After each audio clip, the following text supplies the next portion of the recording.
Hey everybody, and welcome to Day 2 of the Final Fantasy Tactics Colosseum AI Tournament League for May. I'm Sardek, and Sol is with me on comms today. Hello, everyone. Took me a second, I'm like, wait, who said they were going to take it? Crap. That was 10 minutes ago. How can I be expected to remember 10 minutes ago? You just woke up. We'll blame it on that.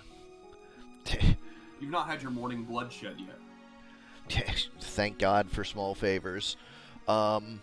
Anyways, we have 13 matches today, starting off with a rematch between Barren 1 and Love Colored Magic 1 on account of the squids having a whopping 24% too high a charm rate.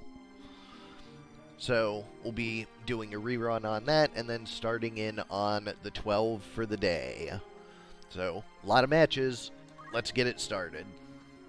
Mind Flayer got seized his illegal aphrodisiacs, so he should be in line now.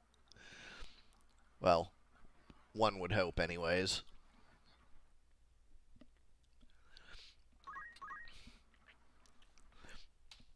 So as we have seen before, we have N-Team versus Golden Girl 007.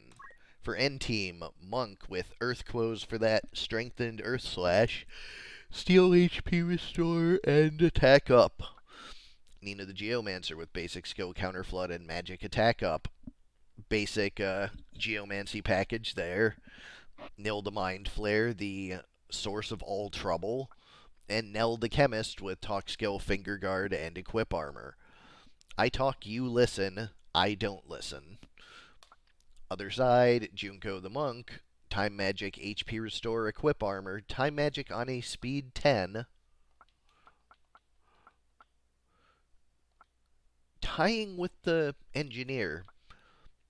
The Engineer, which hopefully will not be Shadow Mustard this time, with Item, Auto Potion, and Throw Item. Samurai with White Magic, Counter Flood, and Equip Bow. We've seen the Equip Bow Samurai before. And Mommy the Archer, Double Arbalist, Dance Dragon Spirit, 2 Swords. If I'm not mistaken, the Monk being tied with 10 speed means she's going to go first due to being in slot 1, correct? However, the haste spell is 1 CTR, so it will go off the next turn, and the Engineer will have already moved. Yeah. Oh good, no Shadow. At least I do. Hey! No more Shadow Mustard. Hopefully his crystal doesn't still crash it, because then I'm completely lost on how that happened.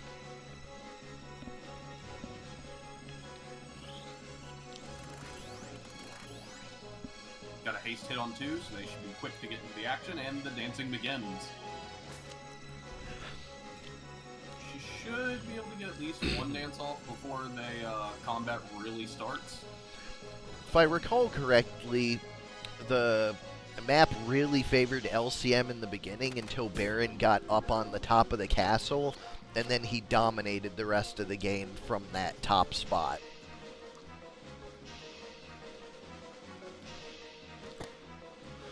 Because, yeah, there's a lot of range on this team that lets them poke down as Barren gets into position.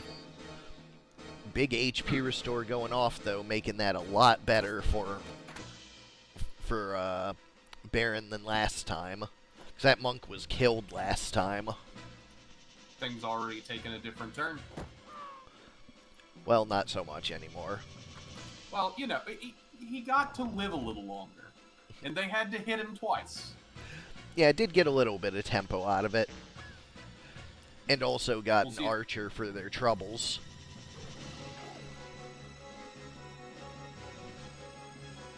We'll see if that's enough to swing the match in Barren's favor here. Though, at the moment, it's pretty even. But Counter Flood doing what it does. This is a redo due to the squid not actually having the correct charm chance. And Petrify and don't act back to back. That's debilitating. The squid being adjusted back 24%, looking to have been not super relevant so far. As Barren is in a commanding lead on this large map.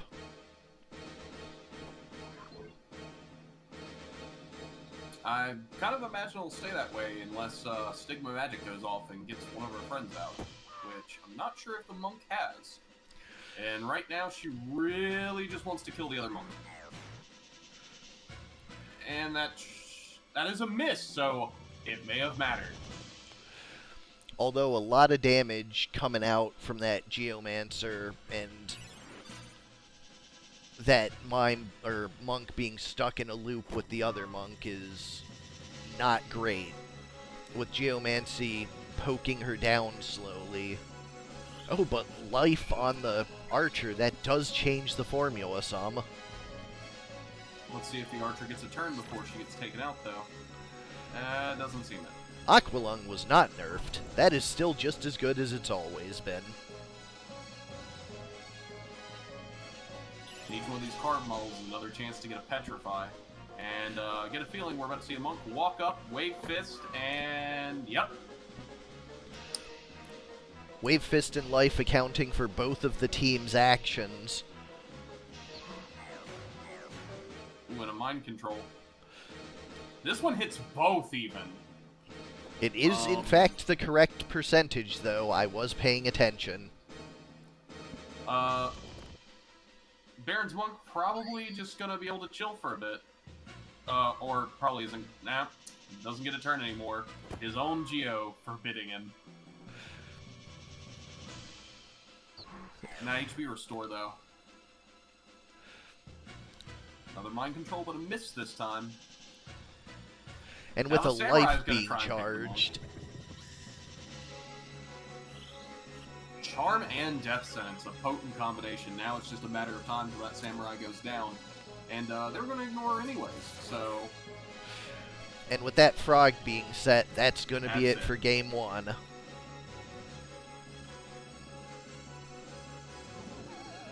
Well, let's just pile on, I guess.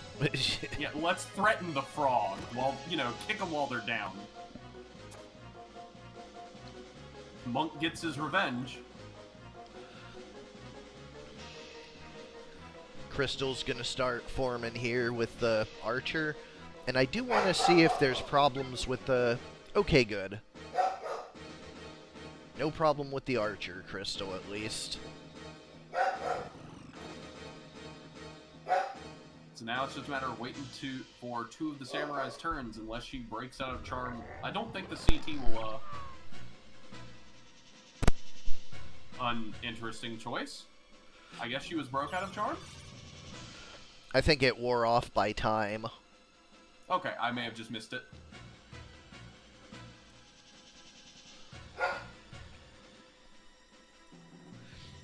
Either way... Player just taking a vacation. And there it is. Yep. Go to small 48 with Barren in the lead. So far playing out just as it did in the original.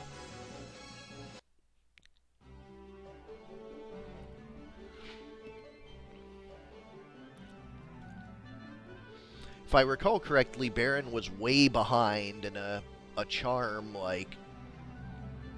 really helped him out of this one. Or no, that was on the medium map.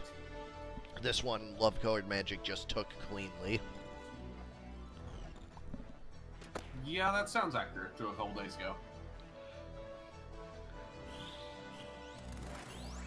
Haste on 2 again.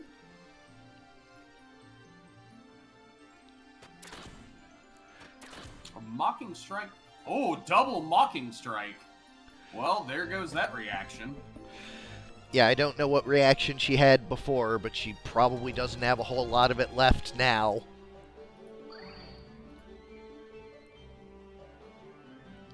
There's an Aqualung to finish off the archer. There's that Previously, Holy she had Strike. Finger Guard, which sadly isn't going to matter here. Monk gonna take out the other monk. We've seen this before. But the engineer being up... Familiar. Yeah, engineer being up for the Phoenix down, though, is different. Murasame to hopefully get the archer and get a turn.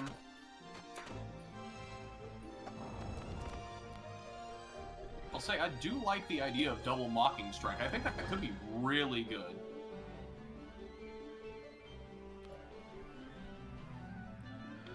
Let's see.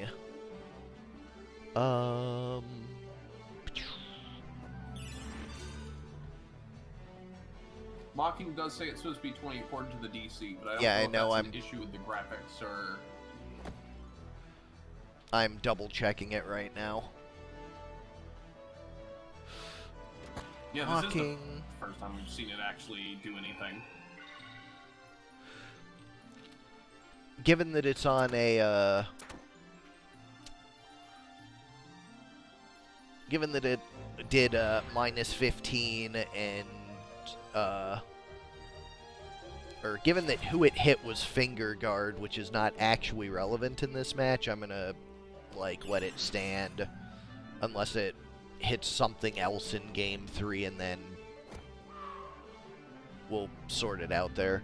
Although, actually, I'm gonna, after this round, this small map, I'm gonna fix it to 20, so shouldn't impact anything. Makes sense.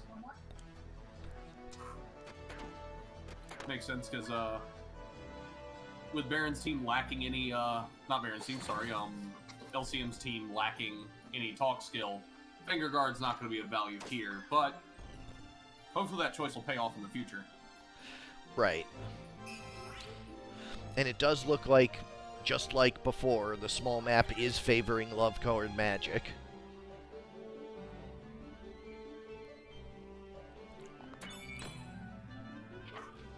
Part of that might be due to the carved model on the other map actually paying dividends with that Petrify. It's just Squid versus 4, so gonna be hard to turn that around. Does this monk have? It does. It's now 2 versus 4. Not for long, though, I imagine. Yep, there he goes. And there goes an Asura that's going to cancel the charm. A brilliant move by the Samurai. Canceling the charm and destroying... That could matter.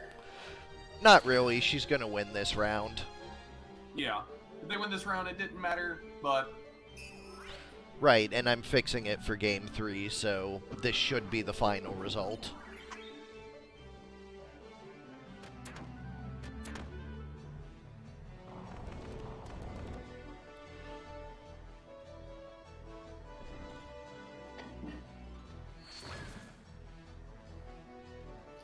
Squid's putting in work to make an argument. I mean, they would, but... The Squid's Brave now should currently be 40. Oh, sorry, not 40. Should be 50, is 55. Yeah, it should be 50, it's currently 55.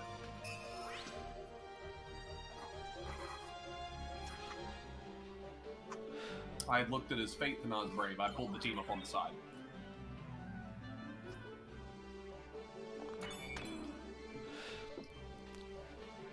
Holy Strike takes out the Squid, and LCM takes it with all 4 standing. And we are patching with 20%. It is at 20% now, and we will resume.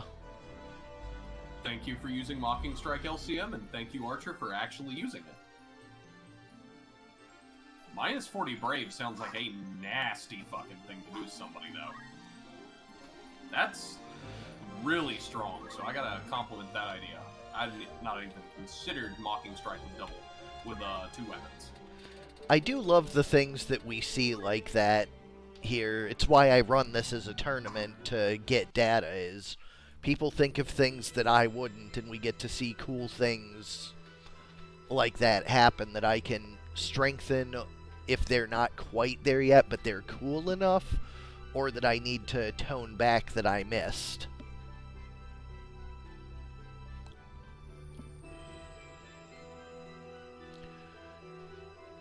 So we'll see if the Mocking Strike becomes relevant this time around. So Very far, possible, everything just like last time.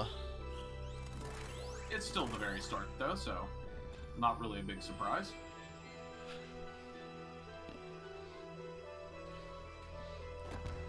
Love Colored Magic did start off pretty far ahead in this one, but ended up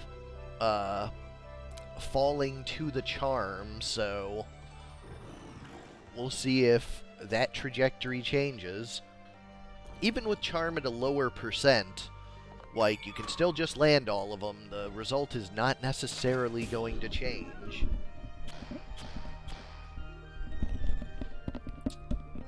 And we removed some PA from the chemist.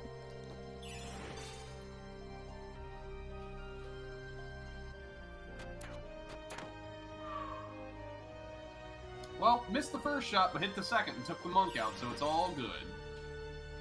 Get another monk up, and she's probably going to go right back down unless this Murasame gives her enough health. 160 is enough to survive a lot of the things that Barren's team puts out, rather. Yeah, I think that's enough to survive a Geo hit, which is the most important benchmark, but is not enough to live an Aqua Lung. But that does make the squid very vulnerable right now. Mega Potion for 180 is enough to survive the Archer hits, but not if there's a proc. Oof. Fighting over the monks.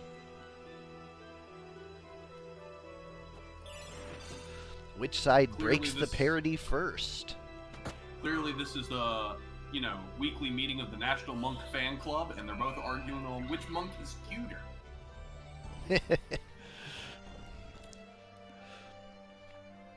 Geomancer not getting the chance to throw frogs around is a pretty big deal. And an HP restore triggering off that life, that's the parity breaker right there. That's going to swing things considerably in the tempo favor of LCM. So we are once again in the position where mind control is the great equalizer. And he's got 2 chances to run it.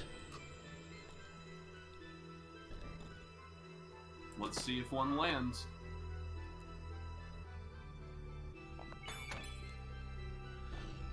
Still not seeing a confusion proc out of those Holy Strikes, sadly. Because that could also swing things a little bit more into LCM's favor. We know it does have one because we have seen it proc before. Yeah, it's just been bad luck. Yeah. It's one of those things where, like, you almost never see stop on Stasis Sword. Although half of the reason is because it kills them most of the time. Wave Fist misses. And then the one time it happens, it hits 3. But the gun doesn't. So we are in exactly the position we were in last time, where really have to hit this mind control or else things are just too far gone. Yeah, because this Geomancer may have a wish and a prayer, but I don't think that'll be enough without a charm here. And that's an Aqua Lung, not a charm, so that pretty much seals it.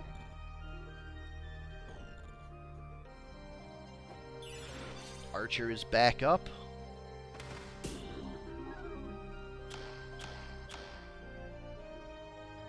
Oh yes, reduce their PA for good measure. Kiku on 2 and take out the monk again, who I'm gonna assume... Oh, wait. Nope. Geo's going for a gusty wind to take out the other monk. Still argue on who's the cuter monk.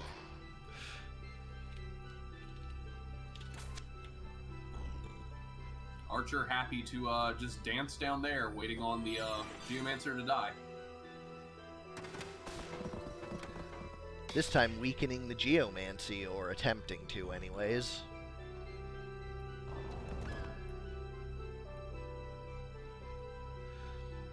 Now with the last man standing AI going for kills instead of revivals, that's not going to line up well when there's gunshots and disillusions being thrown around. In life to distract them. Taking away the crystal just to deny it, and then do a mocking strike just to be rude and prove that the 20 Brave has been changed. Thank you, appreciated Archer. We know it's fixed now for sure. And yeah, sadly, Barren, it's looking that way, because I imagine we're going to see a Spin Fist or something here. Might not have Spin Fist, so Wave Fist is going to take her out, and then a gunshot on the monk. It's unfortunate Squid didn't even try to do a charm there. Flipping the script, Love Colored Magic takes the match 2-1. I will have to update that match result. And that was indeed a 10 Brave counter flood. So, Geo did all she could, and then some. We go now to the new matches of the day. Paddy 1 versus Fig 2. 3 Burt, 3 Furious versus Return to the Old Forest.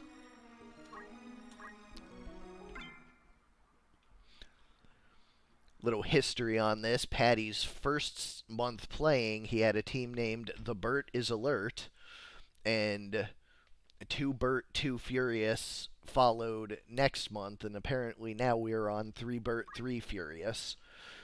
Looking forward to Tokyo Drift. Secure it. We have Robert the Noose with Precision Hamido, 2 hands, double-handed blood sword, gonna hit pretty hard. Norbert the Bard with item, weapon guard, and guts with the... Is that the charm or confusion harp? I think it's the confusion harp. It is the confusion one, I'm fairly sure. Harbert the Mime and Berthold the Monk with Snipe, Meatbone Slash, and Equip Armor. Confirmed that is the confusion harp. Yep. On the other side for Fig. From Middle Earth, it seems. Return to the Old Forest. Fatty Lumpkin the Chocobo. Old Man Willow the Taiju. Goldberry the Geomancer with Punch Art, Counterflood, and Overflow. And Tom the Chemist with Talk Skill, MA Save, and Monster Talk. We'll be heading down to Large 30.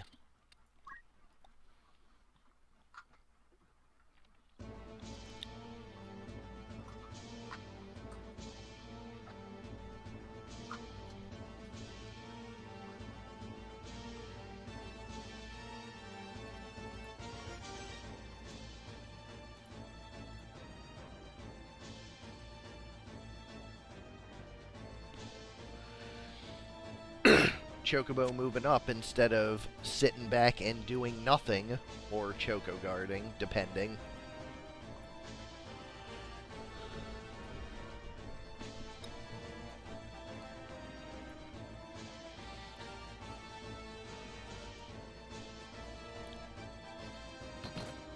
Poke. It's not a lot of damage, but it's something. Battle Song hits all 4, and a second hit on the Monk and the Knight. That Wave Fist is out of control already.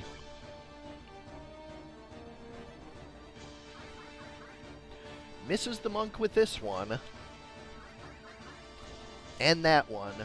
So he's not quite out of control yet. But that blood sword swing is going to be...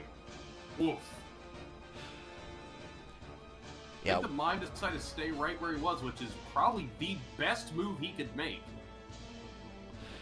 Phoenix Down coming out there. But the Bard has the answer. Fortunately for Fig, however, that means that the Battle Song will not be progressing. Must be bad compatibility there. They may save on the Chemist, letting the Monster Talk Chemist actually make better use of their talk skill. But, don't know if it'll be fast enough. Doesn't look like it will be. Mimes, for once, being effective. First time for everything.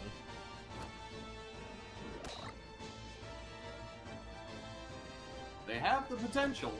They just, love to commit mime crimes.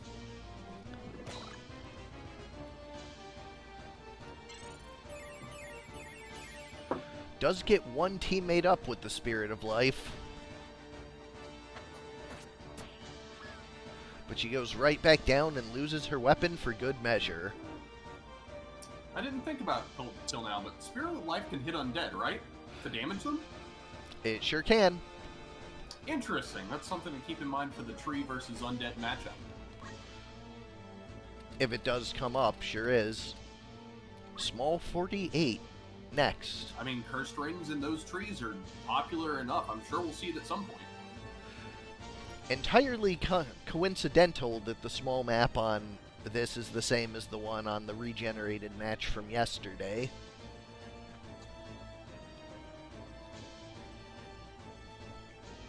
This is not me reading the wrong field, this is just actually the map it generated. Early Choco Guard, keep that chemist up. Probably going to be pivotal.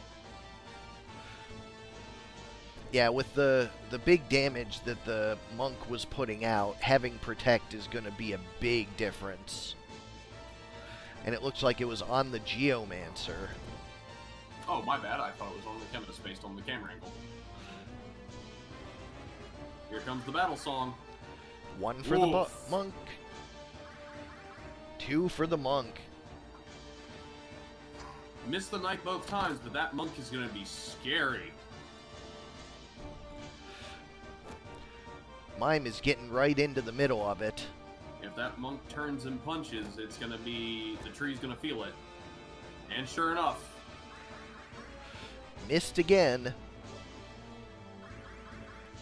Missed a second time, so still only 2 for the monk, just like last time.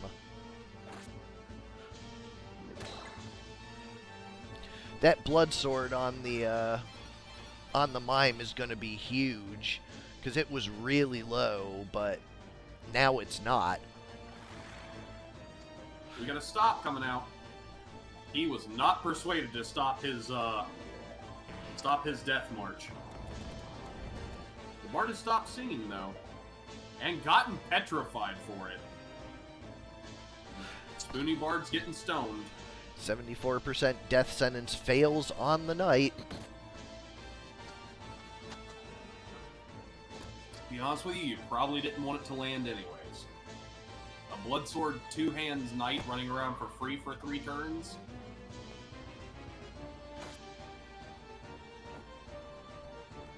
This mime is just being surprisingly effective.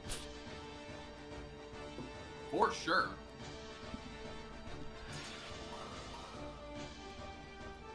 Like, he's getting in there and punching people, and then the direct attacks from the rest of the team members, the mime and the knight, doubling it up. It's just been, like, startlingly effective. Death sentence on the knight, but I think it's going to be too little too late. Unless Fatty Lumpkin can block for the tree long enough to get some people up. Well, the tree does have that AoE revive, so it's not impossible. Looks like they're blocking in a way where it's not going to hit both, and she wanted damage instead. Well, she's about to find damage real quick. As 3 punches come her way, and that's it. Chocobo tries, but not quite enough to take out the mime. But it is the second time around. But there's no way that Chocobo's going to be able to out... Wait, the knight... The knight dies to death sentence, but I guess there's revive, so never mind. The monk has revival. Yeah. So... unless the Chocobo can find a way to kill that monk, which is very unlikely. Yeah, I wouldn't hold my breath. Especially considering the monk's hitting for 216 with Wave Fist. That Choco Cure is not going to be the tempo you need. So it looks like this team's going to be heading down to the loser's bracket before they return to Middle Earth. Looks like this time the Burts were in fact alert.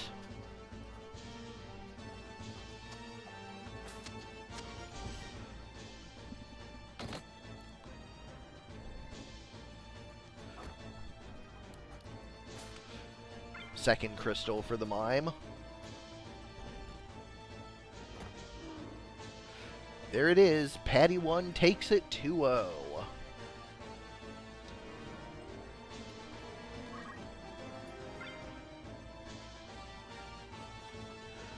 Next up, we have Omega 2 versus Coppola 2. Necro and Friends versus Xenogears.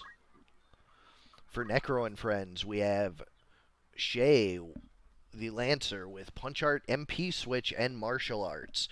Going female for the MP Switch, a bit of a cost in health and PA, but MP Switch is huge, especially with Self Chakra to revert it. I am worried about that +3 move, though. I have a feeling this Lancer's going to get into trouble quick. But with an Escutcheon, too, might be able to take that trouble to the face. Gray the Samurai with Item, Hamido, and Equip Axe. Title Axe with, for the extra MA, so 15 MA, those are going to be some pretty big drawouts.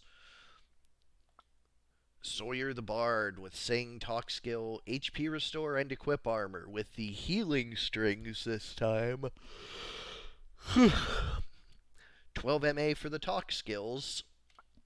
Rowan the Squire with Throw, Weapon Guard, and Guts.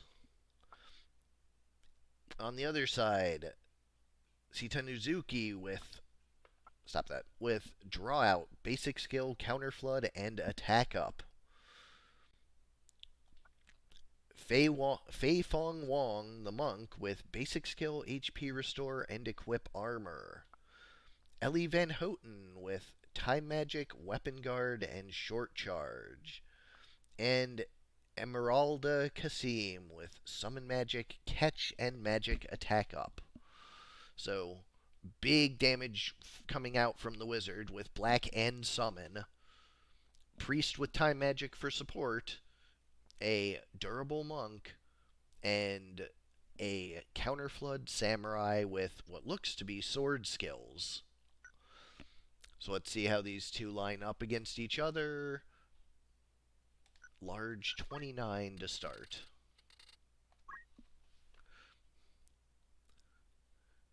Any units stand out on these two teams for you? It's interesting that we're seeing Catch a little more often than I would expect. So that might, because Catch would not be free on that Wizard, I don't believe. It's not I so imagine much it's to counteract free. the popularity of ninjas. Yeah, ninjas are really popular, and also shurikens just do a lot of damage. So if you're expecting to be in the back row casting, you're protecting yourself from the mid charges. Sadly, with the popularity of guns this month, you might not protect yourself as much as you'd hope. Thank you. Although they do a lot, guns do less damage than shurikens, so... True. And it would, I'm trying to remember, when you're charging, do you actually get to keep your evasion or no? I don't think you do. You do not, but you do get to keep catch. Yes, which is the big advantage there. Which you just saw. And it came into effect, so far be it from me to question the wisdom of that. Wave Fist says, whatever. She caught the fist too, but sadly it was caught with her chin. That is usually the way it goes with catching hands.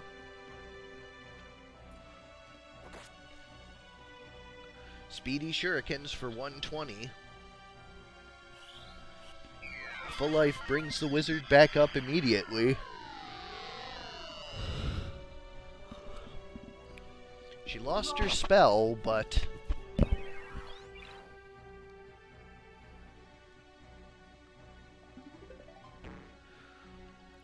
Body strings into counter flood for only 54. That's not a lot, and you're not really getting a whole lot out of the snowstorm flood anyways. Yeah, sadly the map not being great for counter flood. Unless procs happen, slow is a powerful status to have happen randomly. I mean, it's no petrify or stop, but yes, slow is pretty True. good. Slow's pretty good. It's not quite petrify or stop, but it's good. Another full life. Is the wizard going to get herself into trouble again?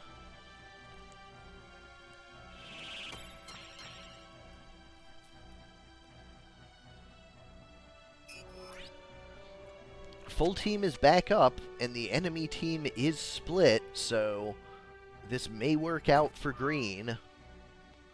especially with the speeds lining up the way they have, the wizard actually going to get a shot to use something this time. Another full life coming out on the samurai. A solid Dark Holy could be all the wizard needs. It's going in on the squire. Sadly, doesn't look like there'll be enough damage to kill, though. Squire going for the basic attack instead of the throw, circumventing the catch. The squire being high speed, paying off. It's a pretty big lightning stab there, though.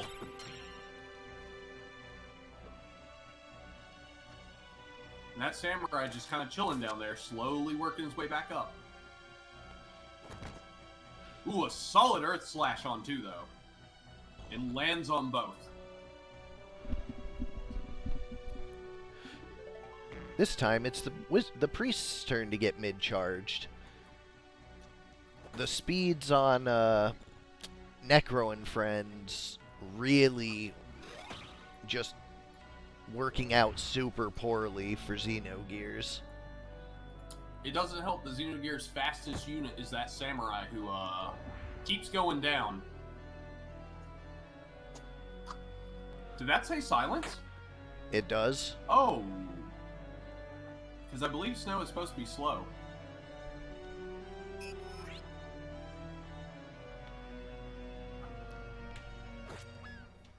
So that may have been something that was missed in the changes.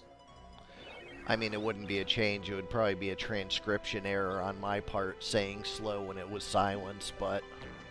Okay. Because I think it was previously silence and got changed to slow, was why I was wondering. Alright, let's see. It's setting 4A, which is silence.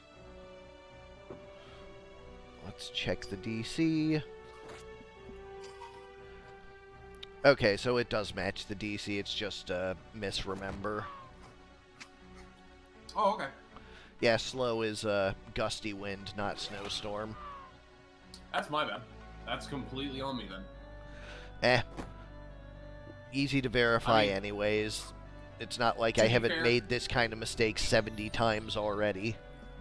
Yep, and to be fair, how often do we see snowstorm? Surprisingly often.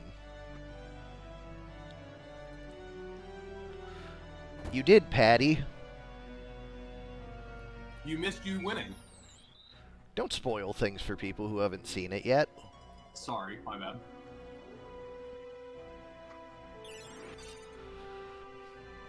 Well, at least Paddy's happy about it. No harm, no foul, I guess. Yeah, I figured Paddy'd be happy to hear that. Yeah, you should go back and not watch about it. the It was result. it was worth It's watching. about the journey. It definitely was. The Berts were, in fact, alert.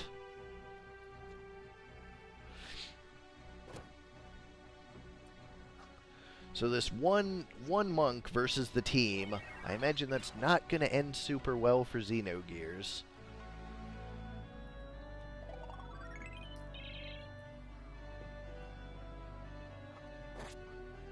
No, it seems unlikely. Throw to the guy right in front of you.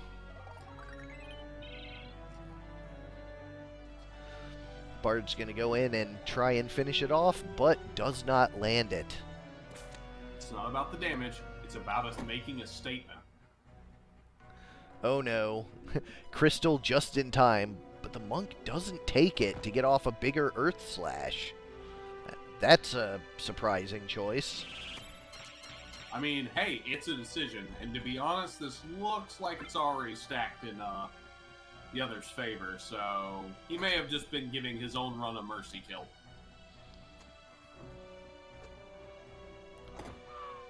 There it no is. Allies and 4-on-1, that would be incredible to see it come back from that level. Game 1 goes to Necro and Friends. We go to small map 111, maybe more to Xenogears' favor. I don't think haste affects damage formulas with speed. Only Zephyr. Yes, Zephyr does because it explicitly states it does.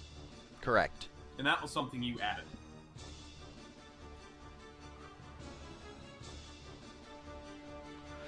if haste affected those moves would probably need to be toned down. Yep. Once again, caught. This time, not a mid-charge. Not a mid-charge, so may have caught the hands, but didn't die for it. Hey, thank you for the ice cream.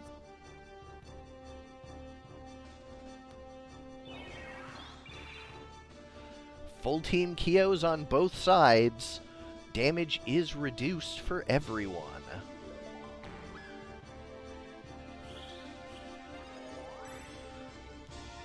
Big MP switch off that Rejuve.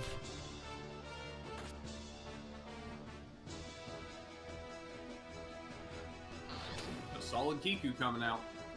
Only 54 on both, though, due to Protect. Shell, actually, but yeah. Oh. Oh, yeah, so, yeah, that'd be correct, because all of the samurai stuff is magical by nature. My bad. Well, half of the samurai stuff is magical. They have sword skills, too. True. Swords, the original samurai skill set, draw out's original implication was magic. Katanas. Oof. Big shuriken to the back. Mid-charging the revive. That's a big tempo hit. And a frog! That is one It's gnarly okay, frogs are frog. used to singing. Sadly, we don't see two frogs, because that would have turned things around real quick. And, that's a hardy frog. Just takes a lightning stab to the dome and just keeps hopping.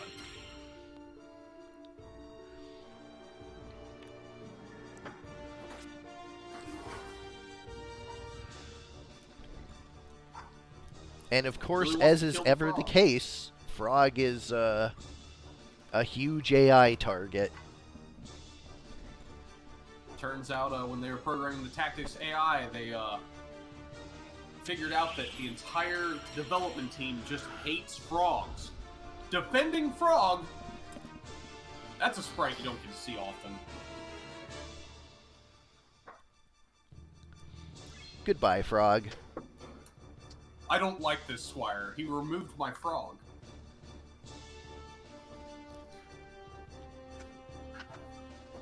Speaking of removing things, I don't think this wizard's gonna get a chance to get up.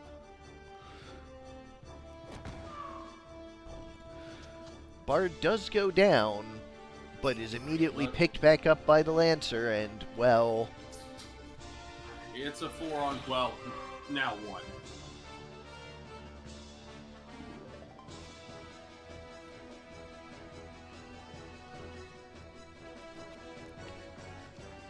something that you don't see a whole lot of. The Bard is capable of attacking to heal its teammates, but will lose health itself if it chooses to do so. I believe the, one of the Tonberries can do the same thing, if I'm not mistaken, if a teammate has an absorbed dart. Yep. Although, in the Tonberry's case, the Tonberry does not take the damage. Oh, I wasn't aware of that. I thought it would, because that would actually be a very powerful strategy for Bloodstalkers. Reducing their own health in order to heal allies and then get bigger, everyone's grudge. It only deals damage to the Tonberry if it hits and damages the target. Makes sense. I didn't know actually how that would work the first time I saw it. So when I saw him using it on a teammate, I'm like, oh, he's gonna hurt himself. Is he gonna hurt himself? Is he gonna heal himself? I actually have no idea how this is gonna end up. And it ended up doing nothing to itself, and I was like, yeah, okay, sure. That's fine. Yep, that's probably the most balanced option of the 3. Anyways, And, Necro and friends once more in a commanding lead.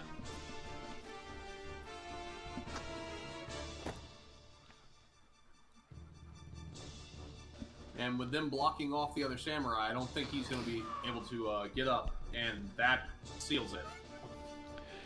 A quick 2-0 for Omega 2.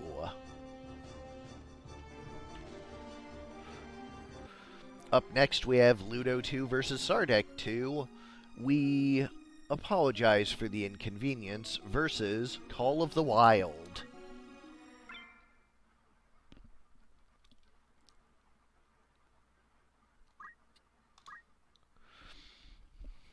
For Ludo, sincerely, dismissively, sarcastically, silently, the ways we apologize for inconvenience. We have Sincerely the Engineer with Item, Catch, and Concentrate. I guess because some of the aims are evadable. That makes sense. Dismissively the Engineer with Basic Skill Hamido and Sicken. That ranged Hamido we've seen a lot of, as well as Sicken. Dancer with Punch Art, Weapon Guard, and Martial Arts. So 12 PA used as a monk with 50% evasion. And Dancer with Talk Skill, Auto Potion, and Equip Armor. For the other side, we have Predator the Engineer, Item, CT Save, and Secret Hunt. Secret Hunt not effective against this team with a Stone Gun. Prey the Cockatoris with Gaze to cure the start slow. Distraction the Squire with Weapon Guard and Abandon with a 40, 10, 10, 24% physical and 45 and 24% magical. This Squire is going to be evading everything. And at 263, the lowest health on the team, so we'll be drawing the most fire. And Hunter the Archer with Lava Bolt and Small Mantle for its Strengthen, with Punch Art, Auto Potion, and Attack Up. We head to large. 47 for this one.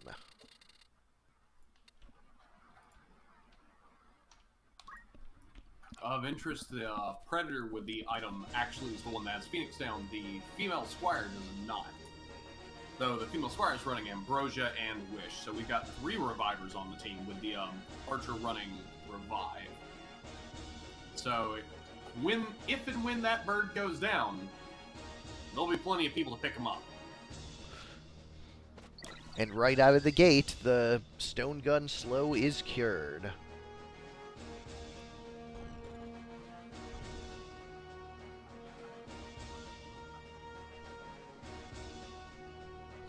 And we get to see someone actually using female engineer.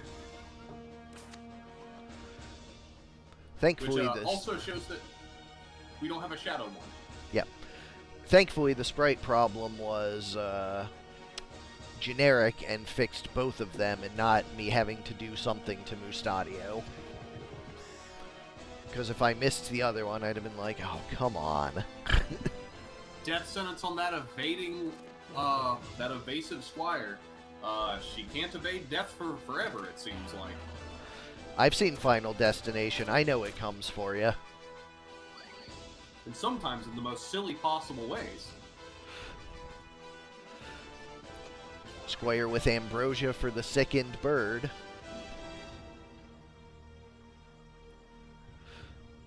Interesting she didn't decide to actually heal the poison off of it. She does have Remedy. Well, 180 hit points is non-trivial True. when you took that big hit. That's very true. And he deals his own big hit. 2 CT saves on the team gonna make that Wisdomous not the best option in this matchup. And Well, it's always a good option. and a good compatibility shot from a stone gun really hurts. It looks like this team is on the same Zodiac triangle I'm always on. So, a lot of goods coming out of this, which seem to favor my team more than theirs. It is a well-known thing. I have mentioned it in stream several times. I always use the Leo, Aries, Sagittarius triangle. So if you're planning around me, you know what my zodiacs are. For anyone wishing to snipe the creator out of his own tournament. Game 1 goes to Sardek 2. We head to small 81 next. The way I see it is, like, Zodiac is more about making sure your team works together and having a layer of RNG on the other side of it. I've mentioned that the reason I chose that triangle is I'm a Leo, my wife is an Aries, and my best friend in high school was a Sagittarius. Interesting that lined up. And, Completely well, random. that was a start. But heal to fix it. Sadly, I think that was after her turn, though. Oh, never mind, it was before. Petrify stops CT raising, so she was always going to be most of the way there when she unfroze. I was just surprised as I believe she's first in the turn order, and her and the male engineer have the same speed. So I would have thought both were at 100. Oh, but would have stopped at 100, actually. Right.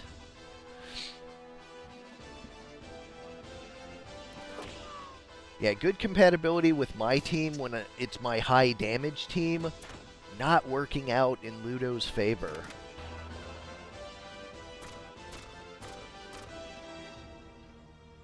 I'm not sure why that's an O snap. Like, I pinged everybody. You knew this. I think Break wasn't aware initially. May have just hopped online. And that Wisnibus really betraying their own team with the CT saves. Oof. Bird just going on a rampage with all these good compatibility targets.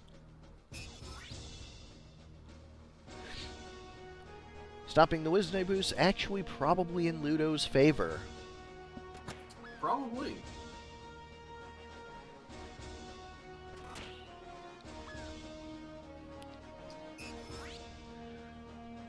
Squire falls down, but the rest of the team... trapped and, rest of the team just that's too gonna be fast.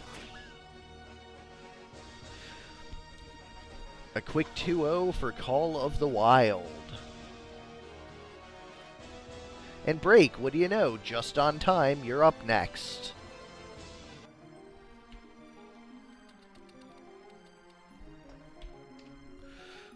We have Break 1 versus Soul 1, Drop of Red versus Gunzerker.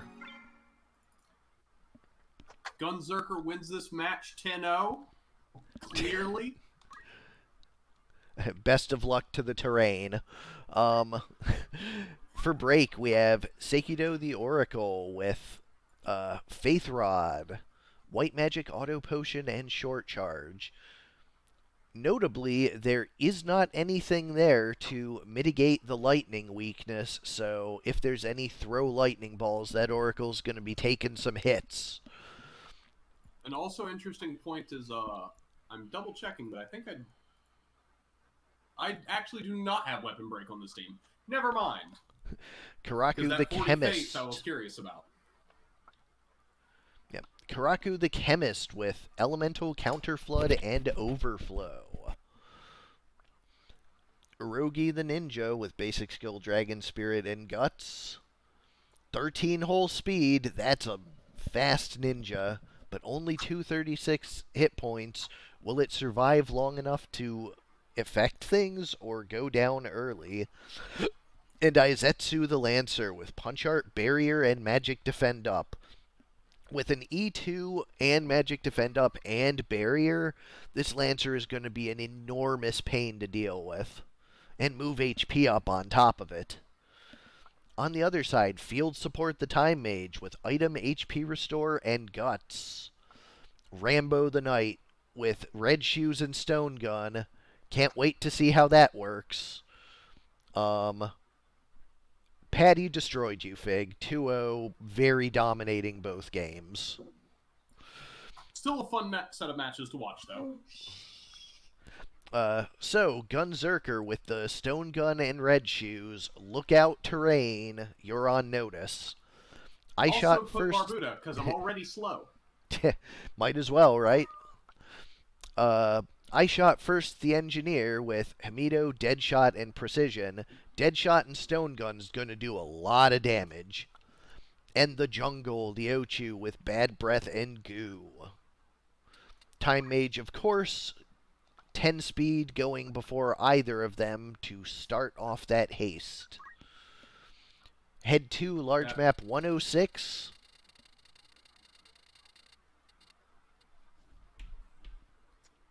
Yeah, the Magic Defend up, probably not going to do much here. Yeah, a bunch of guns. It'll help versus the... Well, no, Magic Defend up, I don't believe affects accuracy, does it? It does. It does? Then it'll help against my Time Mage's slow, too. And Yep. don't moves. If she ever decides to do them. But the hope is she can get a haste 2 off, and the Gunzerker and the other gun boy can do their job.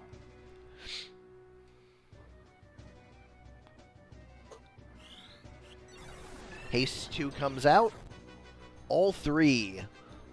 2 slows wiped away. Don't worry, Break. The most threatened thing on the map is definitely the terrain. Yeah, with all these bumps, I'm not sure this is going to work out super great for the Gunzerker.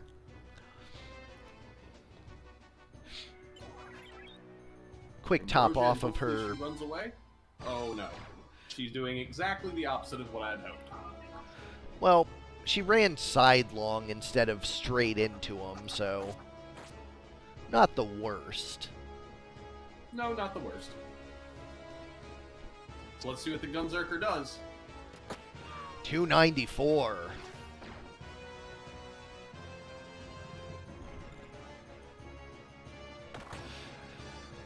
Tentacle plus Sicken. The 108 mostly mitigated, but that poison's gonna stick around. Time Mage Ambrosia's and hides behind the Berserker. 158 to the Lancer. Oh, take that, Wall. And the first terrain casualty of the match.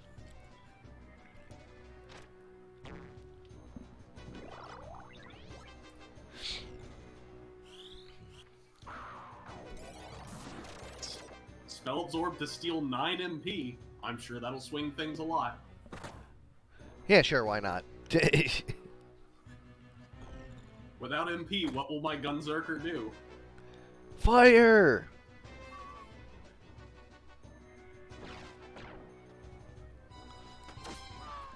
Gunshot for 350. 350. Oof. Just get in his mouth and then put the gun in there. Full Life being charged to bring him back up, but I don't think Full Life is any protection from these guns. Especially not after a tentacle. Counterflood, though. To be fair, it was not a guaranteed 350. It was a roll. I think it would have been more close to 300. And I mean, start slow is not a nothing drawback. Yeah. Speaking of Ooh, slow, 2-1-2. that defensive Lancer really doing what he's supposed to do, staying alive. And distracting the 2 guns.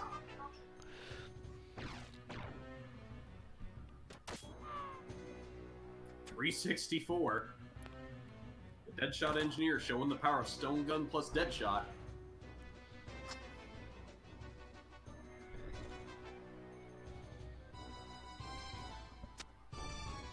Not sure what she's charging, but it'll heal the Chemist. Phoenix Down Ninja might get a turn now. Haste 2 on herself. Quick rejuve for the Chemist. And the Time Mage tops herself back up once more. Ninja does get the turn and defies pain. Runs out of range of the guns. Chemist should have followed the same plan.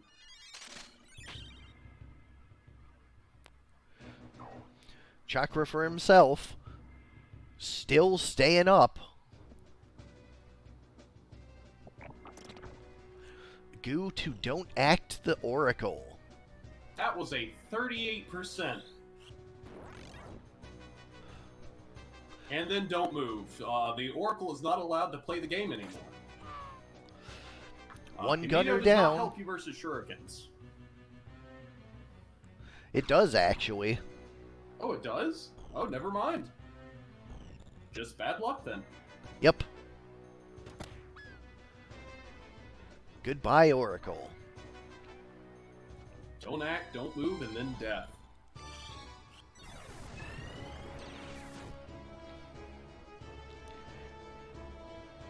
Pair of haste 2s, but And that one was Looks just like the out thing of was range. that was out of range, wasn't it? Yep. The high move on that ninja letting him throw further than the guns can shoot. And still throw him further than a gun can shoot. I mean, check out those guns. It's true.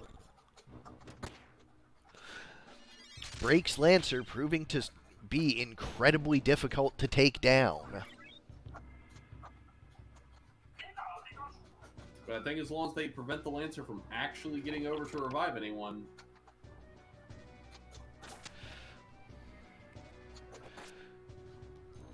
Another shuriken, but the Ambrosia makes it like it never happened. Sure enough, Lancer's gonna get that chemist back up just in time.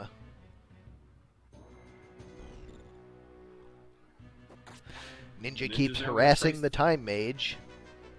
Just gonna chase her around. And then the wall pays for it.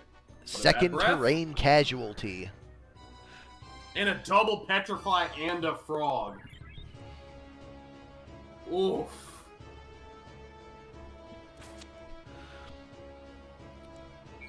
Items are actually infinite because I went in to the part where it takes the item away and made it not take the item away. Both sides have infinite items. Something of importance. I believe that Oracle does indeed have a Suna. I'm going to double check that. She does indeed, so she could definitely cure both of them in this swing in Break's favor. It's down to the Gunzerker and the Morble. And Oracle is going for the Asuna. You can't cure the anger of the Gunzerker. Don't try.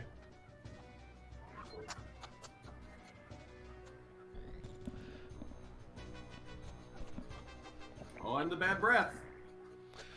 Only a poison, though.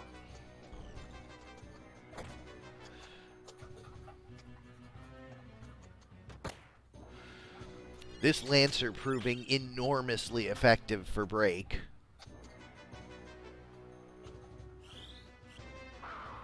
Need that 9 MP.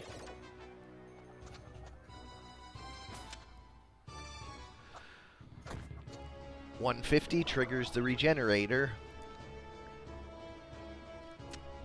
Yeah, this Lancer has put in all the work for his team possible.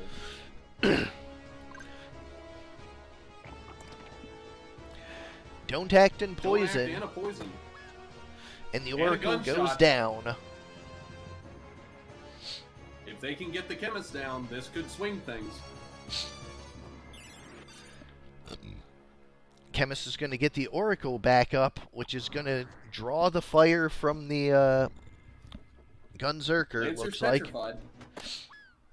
Gunzerker making sure Oracle doesn't get a turn. Depending on speed, they might be trapped in a loop.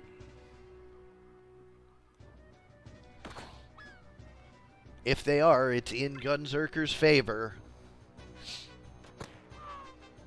And Rambo takes the final shot. Game First 1 blood goes going to Gunzerker. That match had a lot of back and forth for the fact that no magic was involved on my team. You say stood no chance, Breaktooth, but that swung a couple times. I think that Petrify and Don't Act were pivotal on that Lancer to get him out of the fight. We'll see how it acts on a smaller map, though, where you're basically always in range of the gun, especially those walls are in range of the gun. quick near fatal for Mustadio right out of the gate. And the haste 2 is going to catch the ninja in it. I think this haste 2 misses the knight, though, sadly, does it? I can't tell. Nah, it hit hits. all 5. Everyone's hasted. Everyone gets to be fast. Oracle electing to come down instead of firing through the walls. Ninja getting a turn before either of the guns. Huge crit makes that take out the Oracle. First terrain casualty of the match. And Mustadio is down. I think Breaktube's team had collusion with the environment.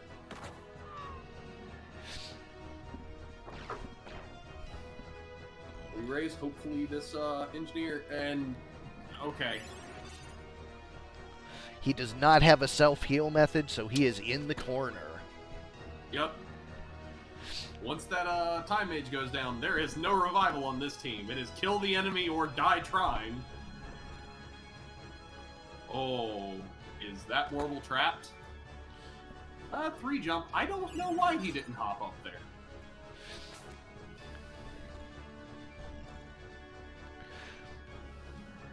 Well, Gunzerker hopefully gonna do his job now.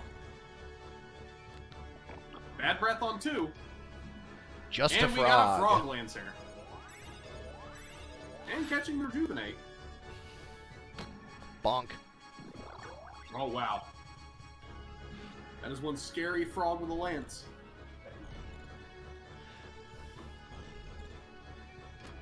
Thanks, terrain. Rambo going into the worst place in the entire map for him. Whoop, Crystal's down now. Mustadio's gonna be able to take those. Get stoned first.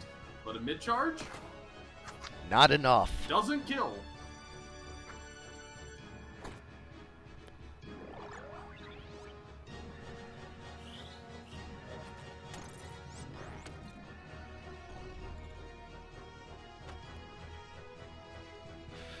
The AI is bad with Berserk, not with guns.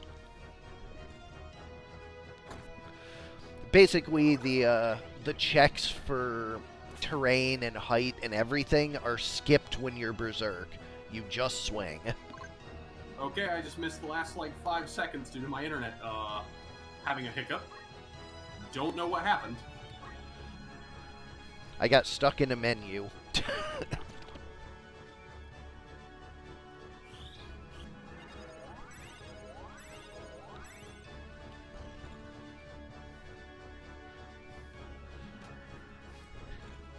Rambo stuck in the worst possible place.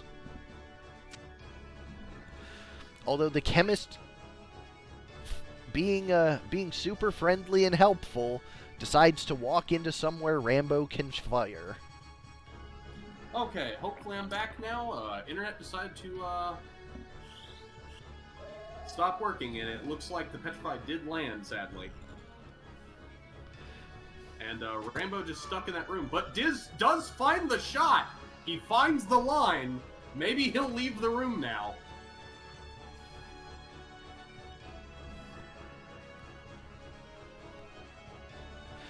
Goo at 57% does stop the spell. This means it's a 2-on-2. And he comes out of the room!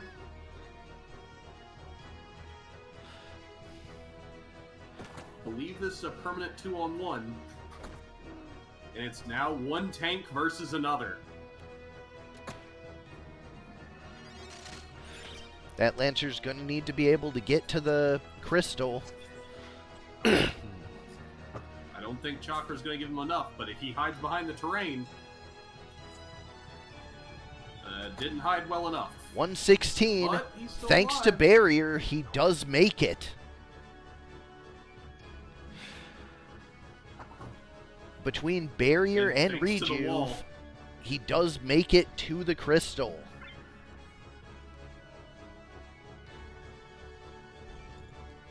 Poison may play a factor here. Both are full health. It's mano y mano. But the Ochu stands up because it was zombied. Oh my god.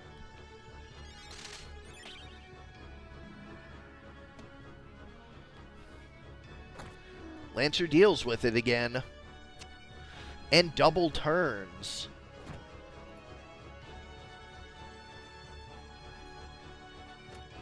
That Lancer does have Stigma Magic, actually. Another terrain. Keeps guarding. The Gunzerker is built as an evasion tank first. So... More terrain issues. But it's okay. The walls are the evasion for that. The Ochu gets up due to zombie, though. There we go. Gunzerker takes the match 2-0. A valiant attempt, however, by Breaks Lancer, not quite good enough. We go to Ara2 versus Simmon 3, a Butcher and the Tenderized Trio versus Nozzles.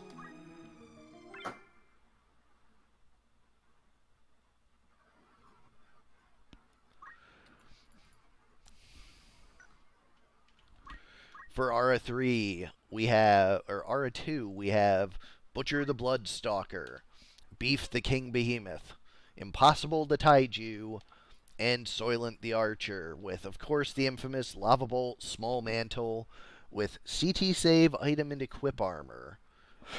E2 for the durability. This is a pretty fat team. Smallest member being 387 hit points. On the other side, we have Nozzles. These team members are named after nozzles, and it's super obvious why each one is named what they are, so I won't be telling you.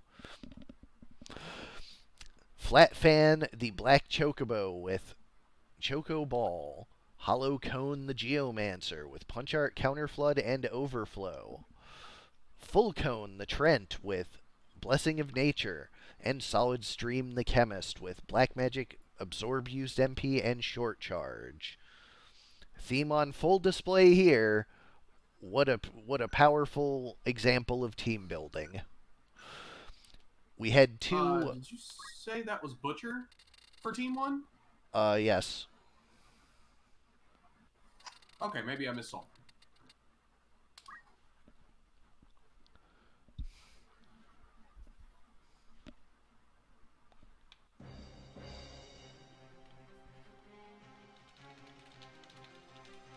Yeah, I got tricked by a cat. That would explain it. Tricked by a cat. That does happen. Was looking for a Tomberry. I think I saw a cat. Or actually had some information on this team. Saying, freshly tenderized from last month, the team saw a tweak as the Archers opted for heavier armor and CT save to go with their defenses. Hoping to disrupt sandbag loops, as well as deal just a bit more damage, as she goes in immediately for that damage. The three monsters, of course, completely unchanged.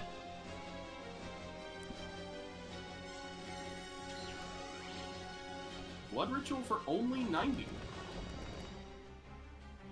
Counter Flood for more than the Blood Ritual. Well, more total.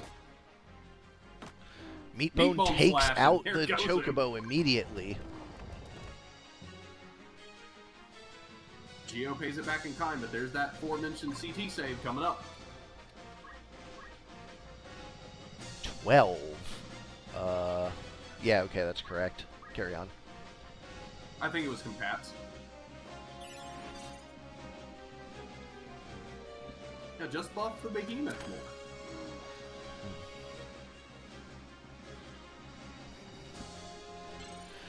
Spirit of Life for Butcher, but does not land. Full Cone gonna block the Behemoth from actually getting over and takes away all the Behemoth's MP.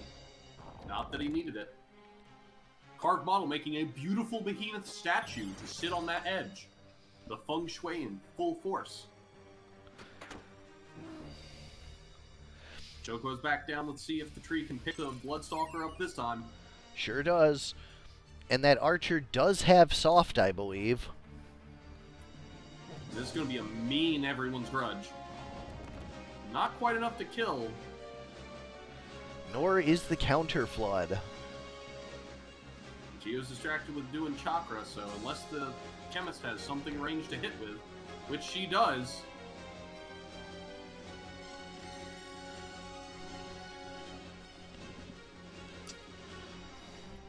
There is, in Archer fact, does the indeed have soft.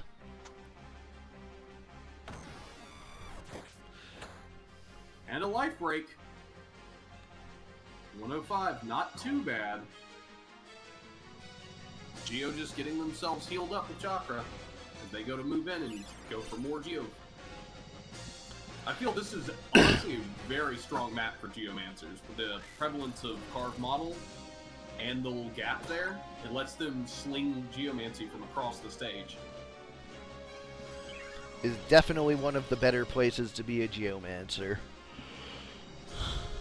Hits all three, protect, re-raise, and shell.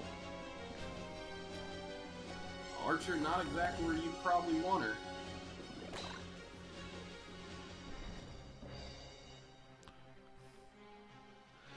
The fight spilling Chemist out to the coming. bridge. Don't get to see that often. As the chemist is charging a Dark Holy, it seems like. Sure is.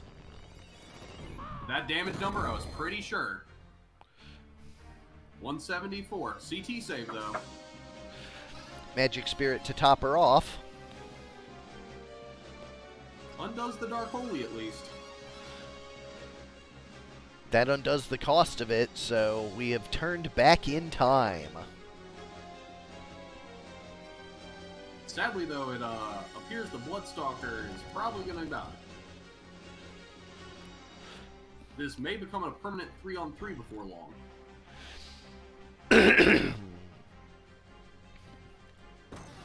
And Aura makes an excellent point. It's likely that the tree is refusing to resurrect the Bloodstalker because of the dead Chocobo.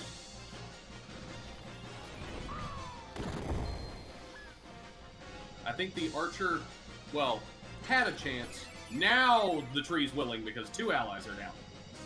And everybody get up. It's time to dance. Another huge everyone's grudge takes out the Geomancer. Choco Cure repairing the favor on the tree and healing the tree up. Seemed only fair. Geomancer heals and retreats to the back corner. That's another Dark Holy. This chemist is on a rampage.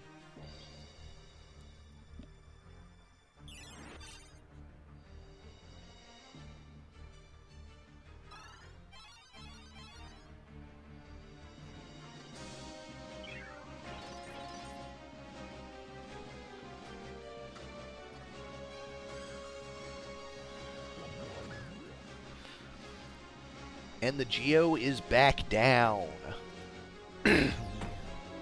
But so is the Behemoth.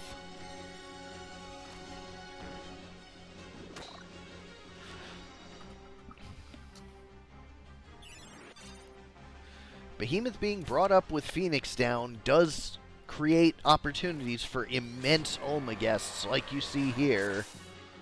And it Soon lands they hit, on which both. They did. Oh. But the damage split ruins the Behemoth. It was going to die in a minute anyways. I think he got plenty of value out of that Omegast. Critical hit out of the tree on the other. See if the Tomberry can hop back across the gap to get back in the fight. As the team heals itself up. Archer bringing the getting up Behemoth with 1 back. health. More Omegast fun. Says forget their own teammate, chooses death. Misses their teammate. What a lucky shot. One of the only times you want Omegast to miss.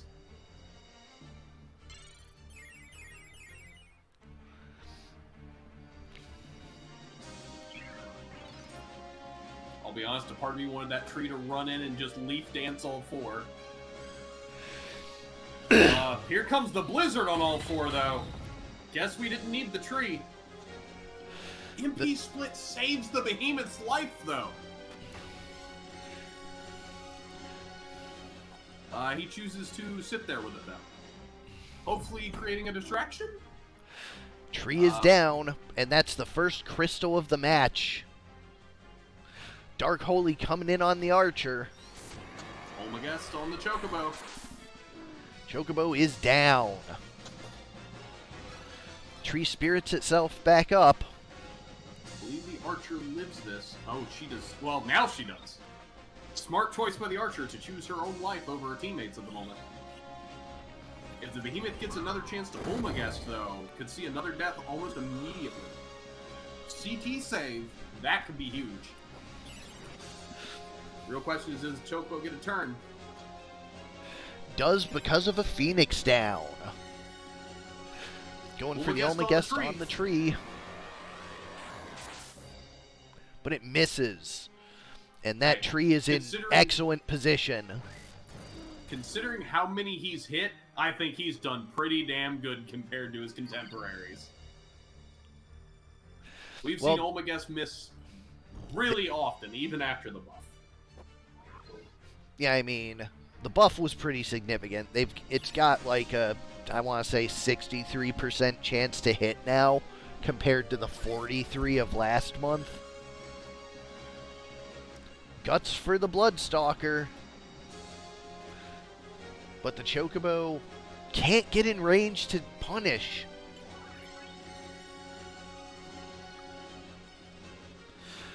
Chemist with the Ambrosia to top it off.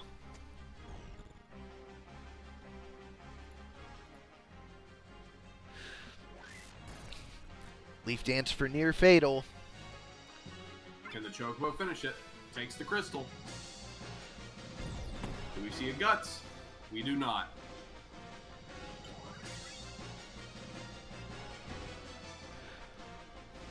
I suppose it doesn't really matter they have Ambrosia. Well, hold on. Does Mega Potion heal less? No, it's the same amount. I guess it doesn't really matter if they have both then, because it's not like this team uses NP anyways. Or JP for that matter. The team does use MP though. The Behemoth MP switch. Oh, that's true. Actually, does the Archer have Mega Potion? At least according to the page, they don't. The Chemist does. The Chemist has both, actually. Game 1 goes to the Nozzles. We head down to Small 51. That was a hell of a match. That went back and forth constant. We've definitely had some back and forths tonight. Very pleased with the way the teams are playing against each other.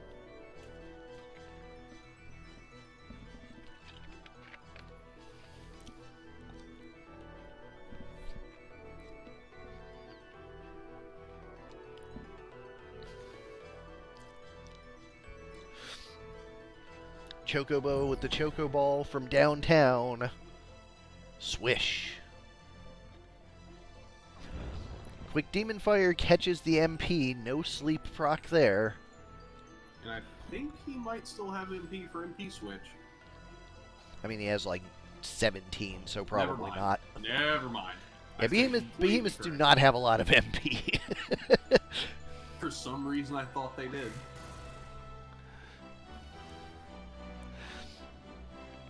Taiju coming up with the heal for the team. The acts of the AI are a mystery, Aura. That was a double slow off the Blizzard. That was huge. Everyone's grudge to take out the Chocobo. Oh, never mind. Does not take out the Chocobo. Very narrowly short. Chocobo gets the hell out of there, though. Wants none of that. Unfortunately, due to the slows, I don't think Guts that, allows Petrify. He gutses it, but not enough to survive the Petrify. That's important because the archer's on the complete other side of the map and is the only way to cure that petrify.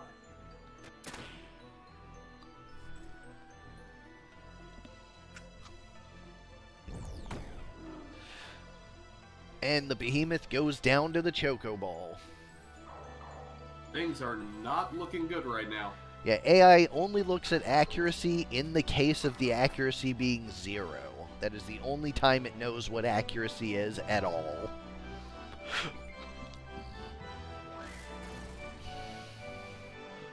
This was something we discussed during the abandon, defend, quadruple evasion thing. 1% is the same as 100% to the AI. As proven by skeletons. Don't act on the taiju. Goes right down. Archer's gonna try and get the behemoth back up, and the behemoth does get the Omegast. This could turn it around. I think he's only catching one, though, sadly. If he had moved and went for all 3, that would have been humongous. Or at least aimed it to hit 2. Not sure why he really just wanted to kill that chemist.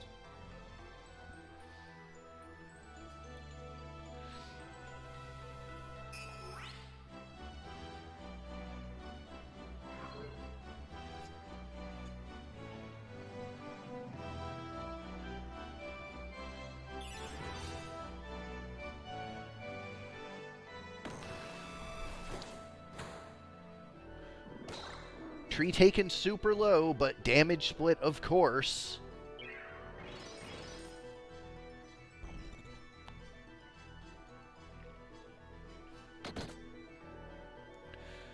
Not quite enough damage there.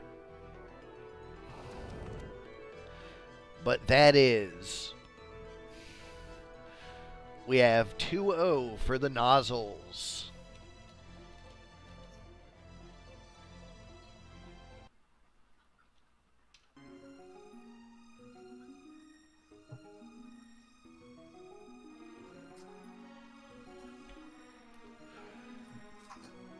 Let's see.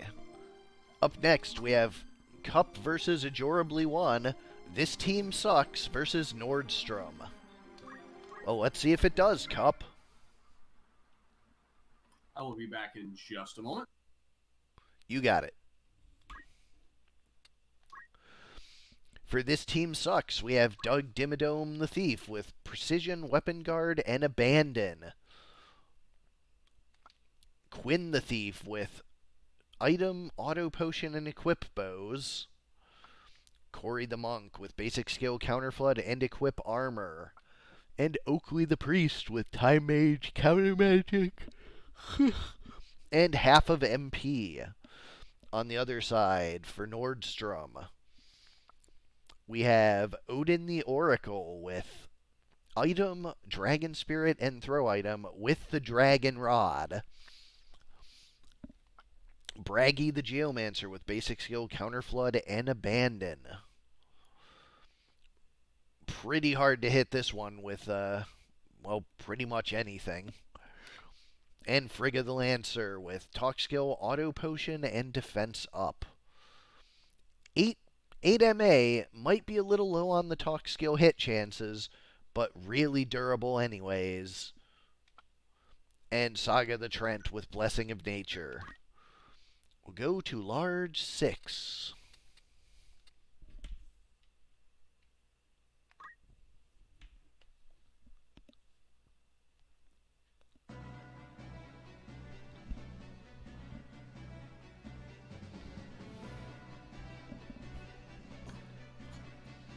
Hi, Okay, I'm Davo. back.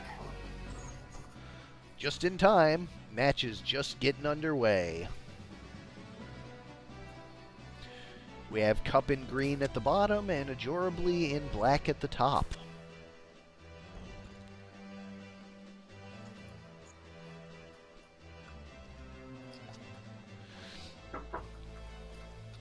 We have a carved model coming out with no proc.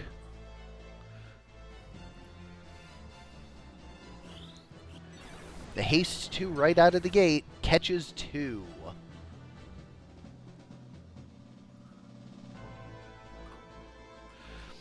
Quinn the Bow Thief taking the long-range shot at the Geomancer, but gets Carve modeled back, slightly ahead in the trade. Cheer up for regen on the Bow Thief, and the other Thief getting up close and personal, trying to take the Geomancer's weapon, 71%, but it misses. Unfortunate miss. Gonna have 2 more tries at it, because that's a death sentence. Bow Thief fully healed, and near fatals the Geomancer. Once again, no proc. Geo defies pain and runs away. Oracle with 31%. I didn't see what he was charging there. Monk gets the mid-charge, but not enough to put him down. It looks like we're going to see it. It was Confusion Song. But it misses. Steelheart gets a charm on the Lancer.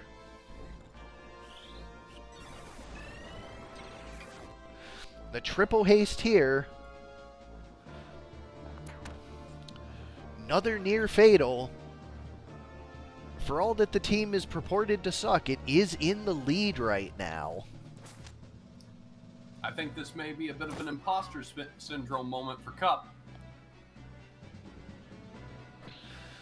Lancer is guarded.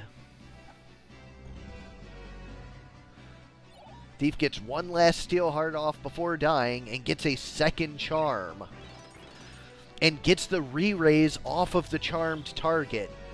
That is huge. Ambrosia for the priests, topping her back off. Never mind, it's based. Get 'em, boys. Oh, how the tables turn. Oh, a stop, though. Oh, if only counter Flood Frog. Thief goes down, but will be getting back up for his next turn. That's a near fatal. That Monk is definitely going to take advantage of that. Down goes the Geomancer.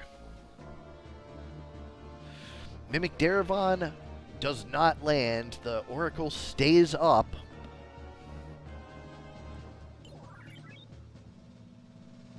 Nice to keep the priest healthy while she's just chilling there in the air. Leaf Dance for Traitorous 140. Leaf Dance. And there's the Thief back up.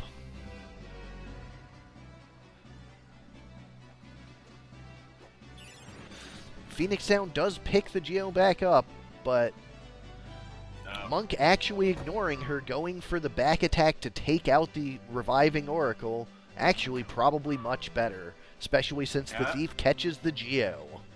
That might be one of the smartest moments I've seen out of the AI in a while. Heal the Reviver and with the Revivee. Charm wears off on the Lancer, which lets the Monk get the punch to heal the Lancer. Yeah, that Lancer is very durable. Gonna need something bigger than just that hit. Lancer throws another death sentence. Charm wears off on that one as well.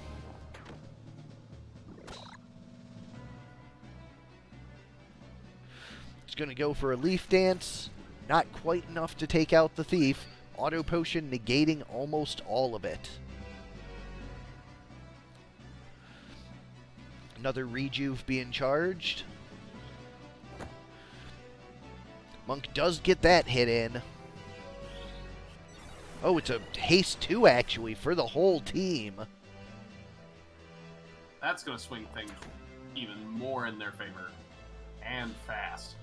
Now they still got to find a way to take out this Lancer. If they can just reduce it to a 4v1, that's a pretty good way to do it. Strix Feather takes the re-raise. Can they take the tree up before she gets a turn? Tree is near fatal. Very close. And Monk for And the that finish. Strix Feather did pay dividends.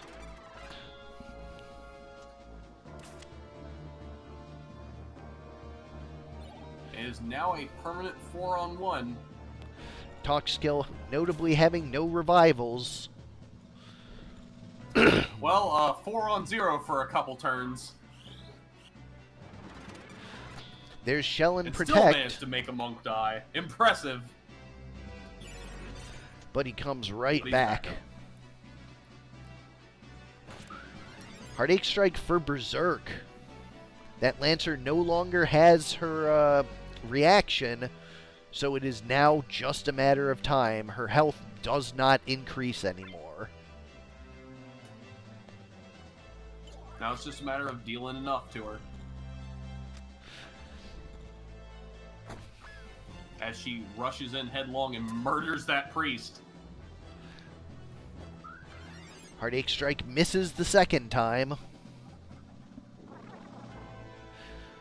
Cheer up for the monk. Thief picks up the crystal. 74. Curse Strike this time. Fails, no poison. Poison would honestly be huge right here. Because this Berserk Lancer is putting out some numbers. 100's not great, but isn't terrible. Fortunately for the Thief, he has Auto Potion, answering that quite comfortably. The Shell and Regen do wear off, but they are now bought a couple of turns, which unfortunately will cost them 100-something hit points on the Lancer.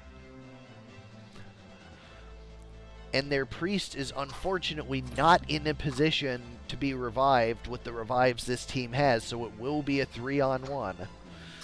Lancer does lose her weapon, though. I was going to ask if this melee thief has Vital Strike, because he seems content to status till the cows come home. There's that poison. And that's Poison, Darkness, Berserk. Oof. Well, let's all just relax until the Lancer just dies. Lancer is definitely going to die now. Don't act. This thief is just rude now. 73 health left. Make that, I think, 33, or less even. There we go, 45 to finish it. Game 1 goes to This Team Sucks. So, maybe not so aptly named after all. We'll see if the small map has more of the same, or if the team will reclaim the right to its name. Clearly, previously, this team was actually all vacuum cleaner salesmen. So it's been a misnomer on the team name the entire time.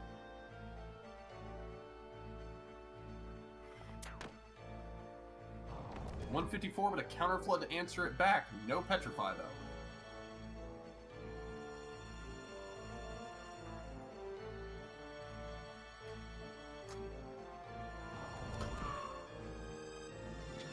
But don't really need to Petrify when he's dead. Mimic Darvon to put the monk to sleep. This is, Definitely going is, the opposite as last match. 17% Petrify. This Oracle believes.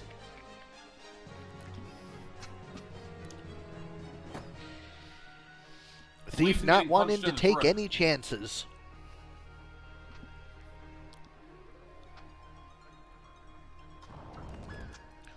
Carved model on the priest. She's down. This is not looking good. 20% confusion.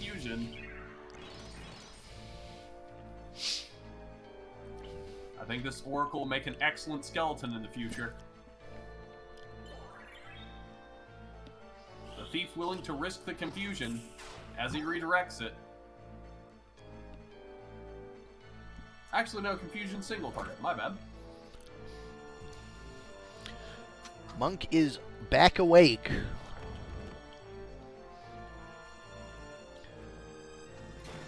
Goodbye, re-raise. Hello, re-raise.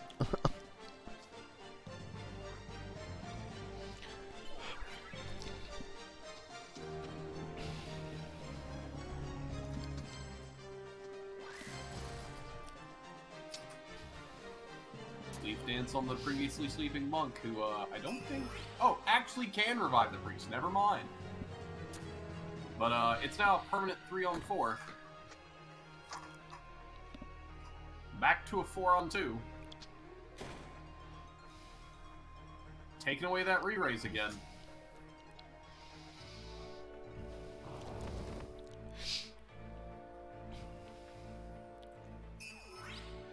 Monk gonna revive the priest, and I get a sneaking suspicion the priest is gonna go right back down. That Oracle just really believes in his shots. He is a gambling man. Goodbye, re-raise. So is the thief. He's willing to bet it all on this 17% missing. I mean, can you blame him? It's what I would do.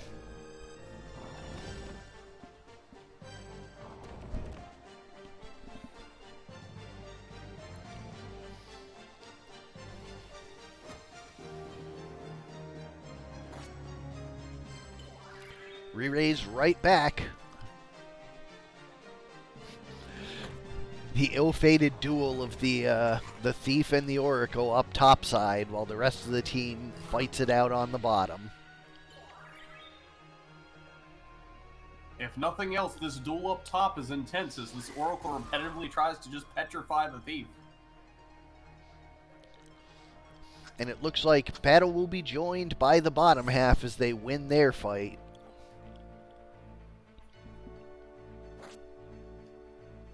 Thief thinks he can 1v1 this Geomancer. I believe in you, Thief, but I don't think it's happening.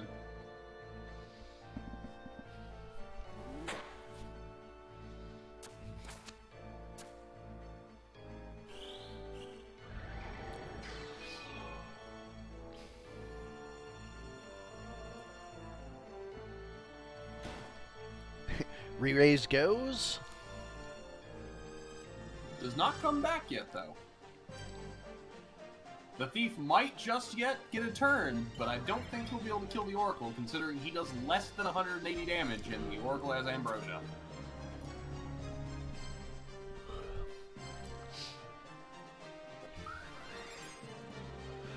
Thief tries to spread its Heartache Strike around to buy some time, but the tree is having none of that.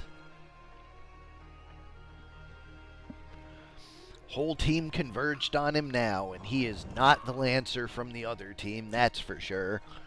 We are going to a game 3, medium map 102.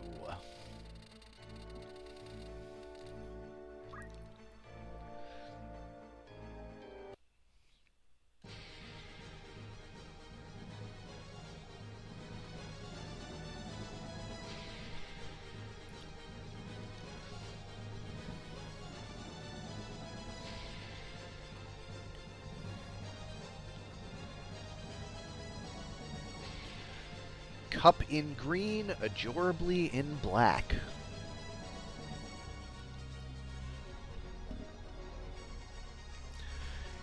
Starting off with a haste 2 for the full team. For 3 of the 4 team members.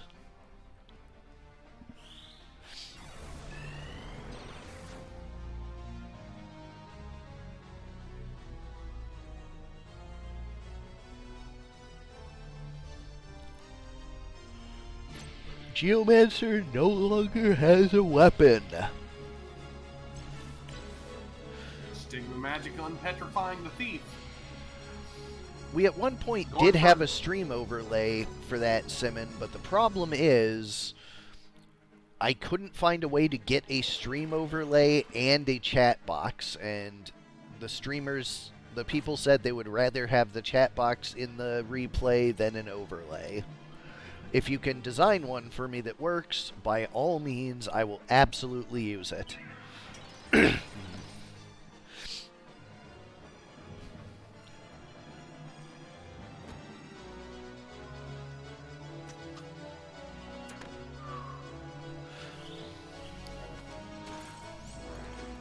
Thief takes out the Geo and survives, of course, that very low percent Oracle. Priest with stop on 2, but doesn't land either of them. Unfortunate. The haste wear off. And the priest goes down.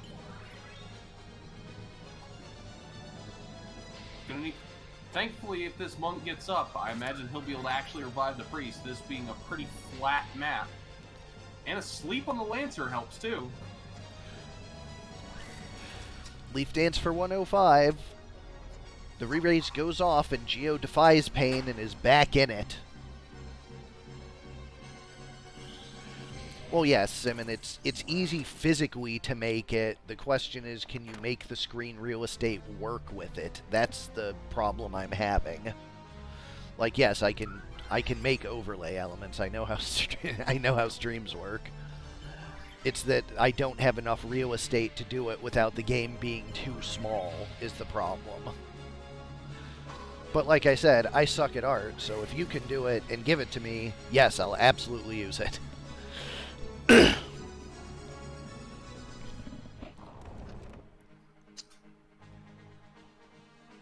a Petrify on the Thief.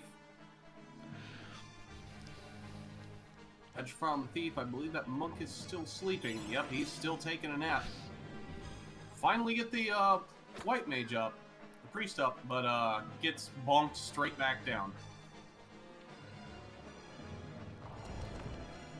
That monk is really enjoying his nap.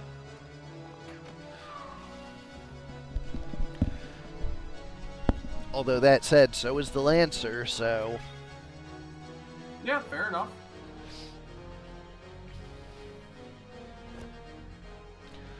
Auto Potion keeps the Thief out of Near Fatal. And keeps him in the fight. Which He is finally super cures the other important. thief. He goes for a steel part on the sleeping Lancer. But that sleep's probably about to wear off in a moment, so... Yeah, this team just all out of the middle of nowhere, everyone back up. They've got a pretty good crosshair for a Geomancy, but they're probably all too healthy to go down from it. So Geo instead elects to kill the one target she can. Which is unfortunate, because going on those 3 might have landed a Petrify. Speaking of... Petrify does land, but so does the stop counter. And sleep is off. Stigma answers the Petrify. I think just in time for that thief to get his turn, too. Does with the Sure Ambrosia. enough. There's a full life being charged on the Thief, but is it fast enough? No. But she lives. Not It's fast still enough not for the Lancer, though. Yeah, the Lancer was the one I was worried about, so... Another easy revive from the Monk. Stop Thankfully, wears this map off. really favoring that. But I think we're going to see the other thief go down permanently here in a moment, because I don't think that monk will res them and will instead go for the priest again. From downtown, 154. Thief Concentrate does not care about Abandon in the least, so...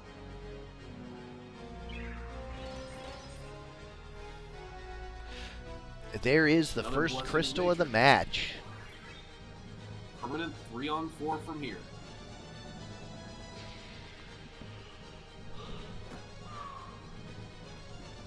With all those re-raises on the other team, it's not looking good for this team sucks, which I suppose vindicates the name. They had a good one in game 1, though.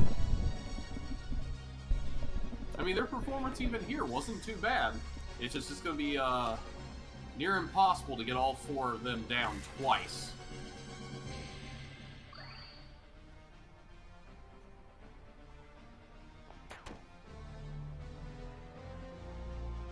Now that archer on high is going to do everything he can to try.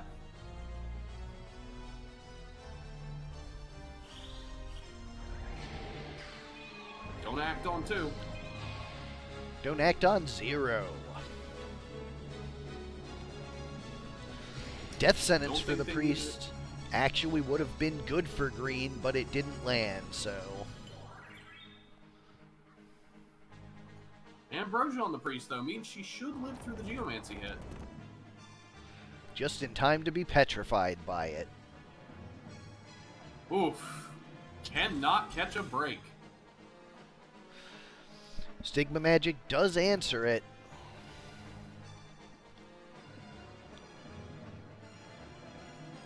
Protect on herself.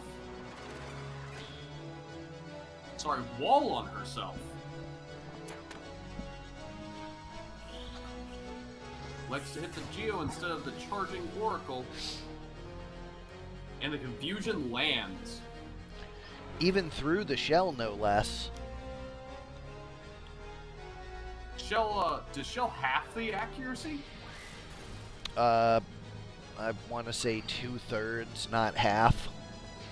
2/3? Well, And that's not still to- like a 30%. that's 2/3 of XA, not 2/3 of the total to hit. Ah.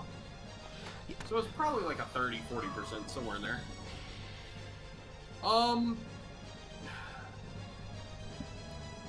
In terms of getting the AI to use Vital Strike, I've got nothing. That's a new ability, so I am surprised that it's not even attempted to use it.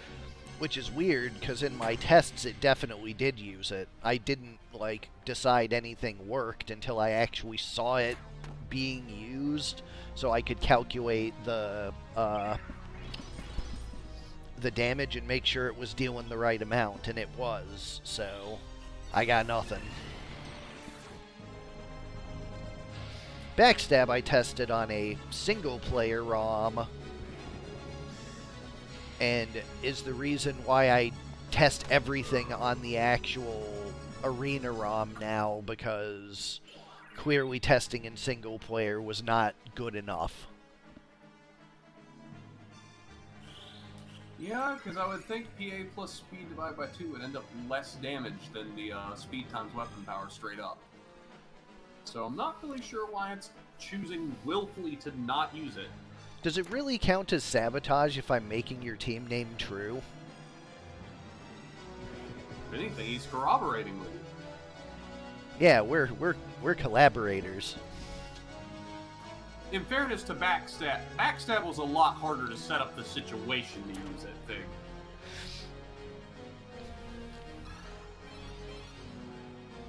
Vital Strike should be theoretically being used more often than it is currently.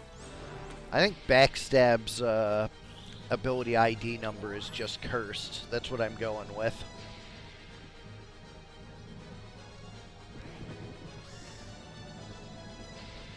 I mean, 5 to 7% is non-trivial when you're running at like 40%.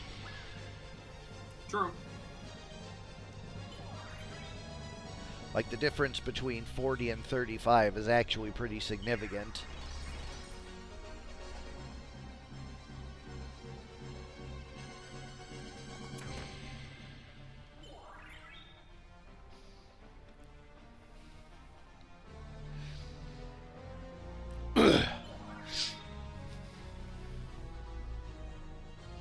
And down they go. And that's it. And also, to be fair, Anarchy, I don't think it should be equivalent, because in the case of the 2/3 damage, you at least still got damage. In the case of accuracy, it's feast or famine. Anyways, it goes to Ajorably 2-1. Up next, Kaffe 3 versus SpringSkipper 4. We have randomly generated units versus speed kills. Actually, I was going to swap with Koromar, if you're good with that. I am good with that. Let me get that set up right now. Hey, Koromar, are you around?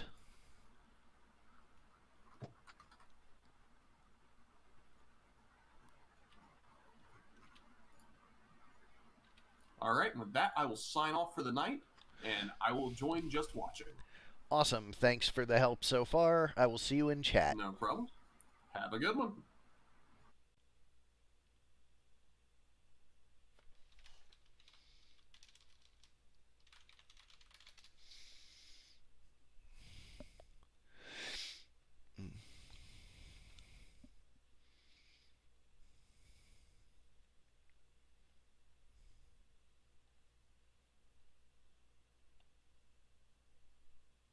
Howdy, y'all.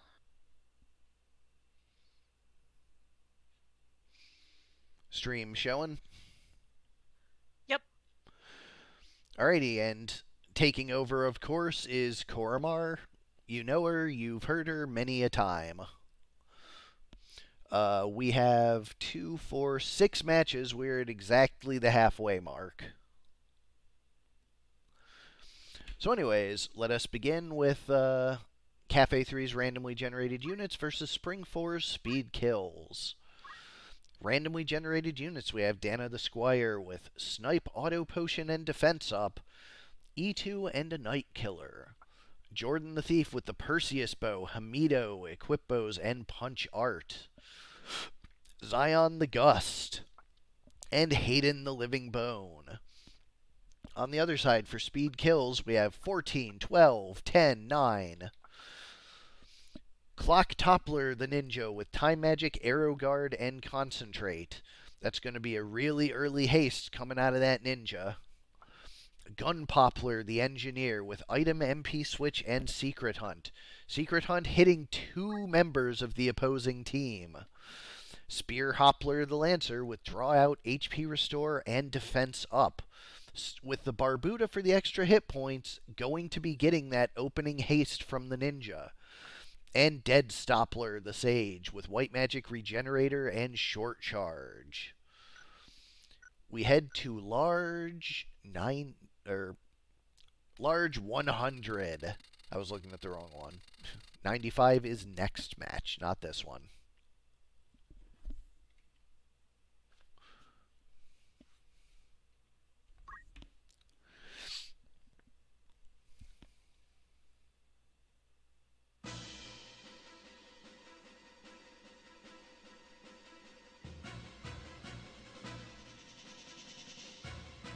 Alright, a fairly large bit of room between these two teams, so we'll take just a little time for them to close the gap to each other here. Does give plenty of time for buffs.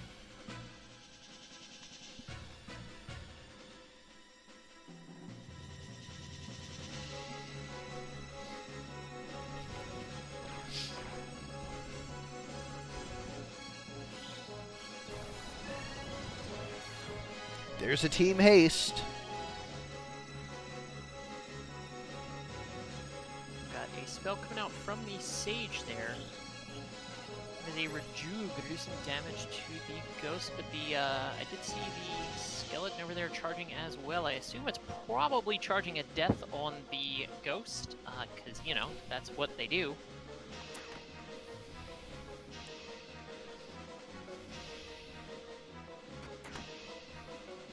There goes a shield. E2 is gone on the Lancer, so it'll take plenty more damage.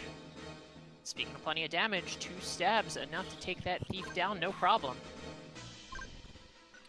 There's a death, and it does full heal the ghost. What is your deal, Engineer? You do have a weapon. You do have abilities.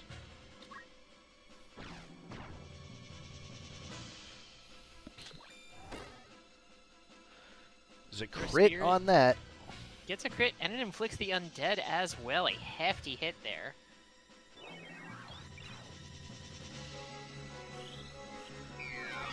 Full life will answer the ghost. Temporarily, at least. Ghost certainly. Oh, she found the range now. I guess it was just the AI doing the thing where if it can't get in range to hit somebody, it moves short to get in range to be in range next time.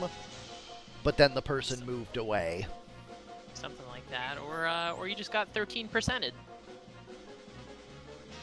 Ah, the infamous 13%. There's the Hamido, taken count. That is very valuable for that thief too in terms of tempo. A Granted, second Hamido, Oh, wow. and a proc. holy shit, that was big. Absolutely brutal. Full life to get another kill. The seer says, you know what, or Sage says, you know what, I don't love that I am undead, so I'm going to take care of these other undead. It's the whole, you know, vampire hunter that is actually a vampire sort of situation.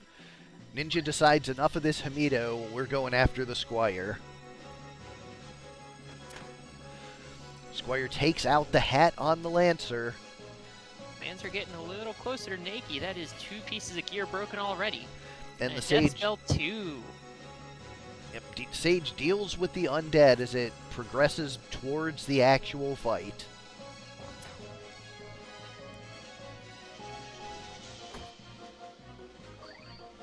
Squire tanking a whole lot of hits, no problem. And just steady breaking gear. That is a 3rd piece of gear broken for the Lancer there. Just a weapon and an accessory left, I believe. No Hamido that time. Down goes the Archer. Full life, but actually, you know, doing team support and not killing with it this time. Engineer does get back up. And with the Ambrosia to top her off in thanks. Squire once again proving to be a nasty target. But the gunners are about to come down. Another Hamido. This thief is just putting in work with that Hamido. Unfortunately, the gust does crystallize.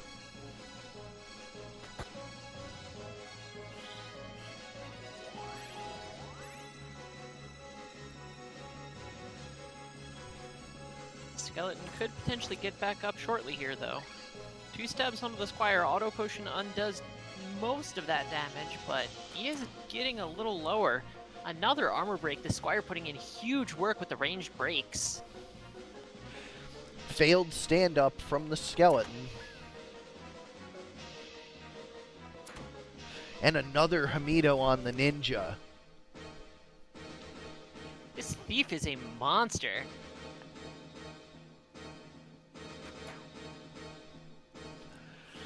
I remember when we were commenting on all the ranged Hamidos this month, how they might actually be relevant with all of the guns and bows, and boy, we were not wrong.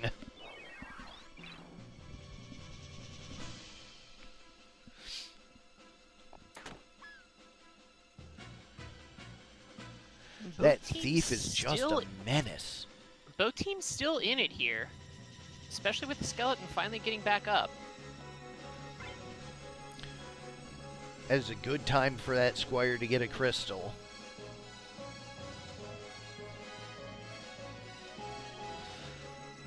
Steel energy, goodbye. I don't know if that's 63 enough to that's stop a the lot. cast. Sure was. And a Hamido too. This thief is a monster. What a unit.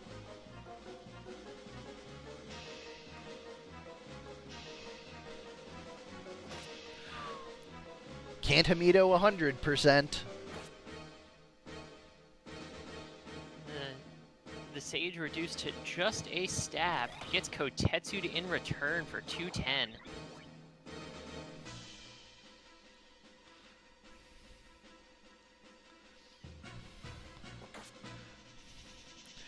Ninja tossing out the shurikens, but the Squire's going to bring back up that menace. And he does have chakra to bring himself back out of near fatal. How long will it take him to land another hit? This engineer is going to crystallize very soon. The Sage healing the Squire there with that sword stab. There's the throw, there's the Hamido, and the ninja is low. Death being charged on the Sage. Squire does go for a melee wild swing with a bow. Bonks the ninja to death with the actual crossbow. It's like pistol whipping someone, but with a crossbow.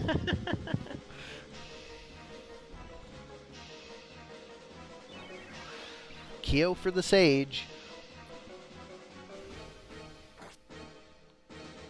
15 damage on that Skelly, not gonna get too much done.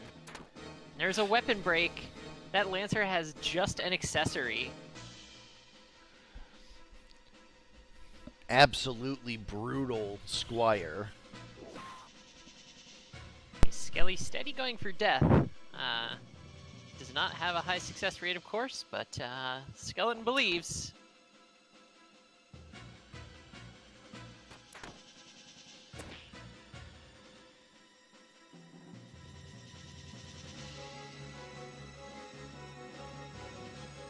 There is a Kotetsu. Does not need a death to finish that off. It is just the Lancer here.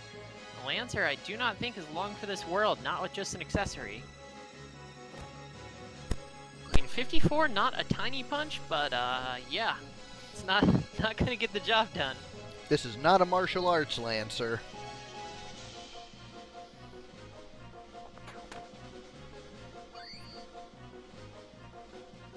HP restore, but with all the broken gear, it's not for a lot. A wild swing for 8.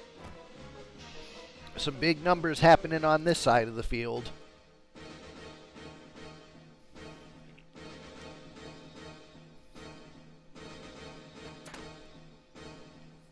Another HP restore.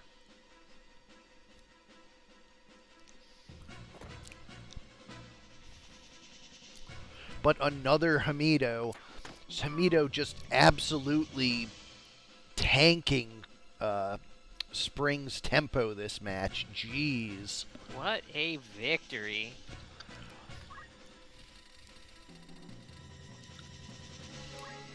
Small 57 coming up next. Could potentially help out a bit. I mean, you know, with the bows and everything, if they can close the gap quickly. I need like a Hamido counter in the corner.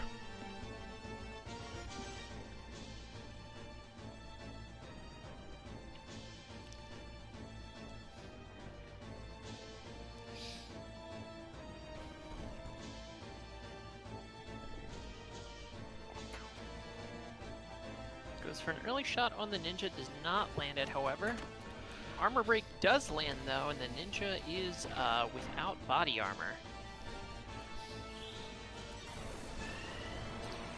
It's one of the larger, it is probably the largest small, we could class it as medium, I suppose. It's mostly that, like, units get that attack on turn 1 on this map basically every time. That's usually what we use to determine small is, do they get first round hits? One don't move does not land on the Thief, so Thief is free to continue the bow things. Doesn't hit yet again. There's a death to heal the ghosty up. There's an Ambrosia to not heal the ghosty up. Ghost opts to pop onto the other side of the field, go for this ninja as well, but the ninja is just steady evading things. 35%, but lands and kills.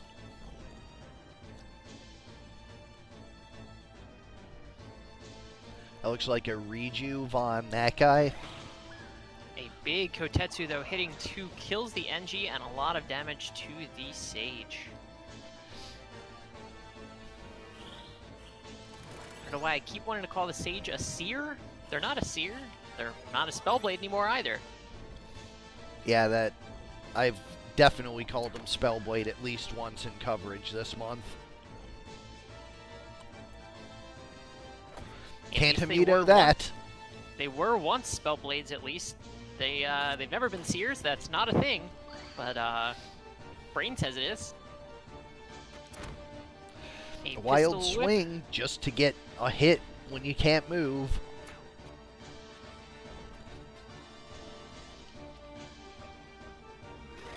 These Kotetsu's doing a ton of damage. 158, very hefty hit. Takes a 60 stab in return, but that's not enough to kill. That no sure Hamido is. this time, but Hamido that time.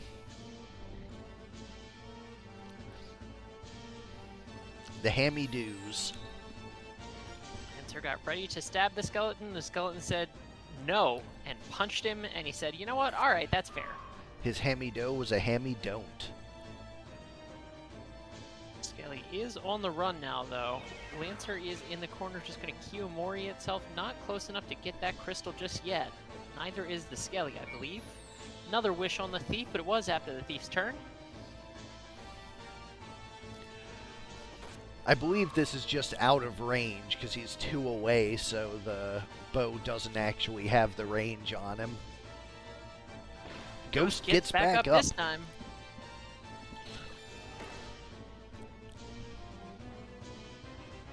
Ninja does not dodge the throw spirit. Begins to charge something and run away. The Squire is close enough to wild swing the Ninja before that goes off. A pistol whip mid-charge. Lancer does get the crystal and is not all broken to pieces yet, so quite a hefty heal there. Plenty of HP left.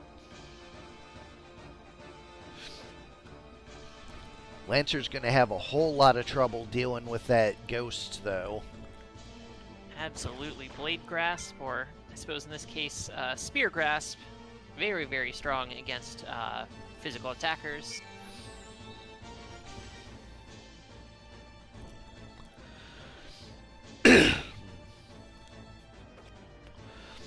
Even if he was jumping, you can Blade Grasp jumps.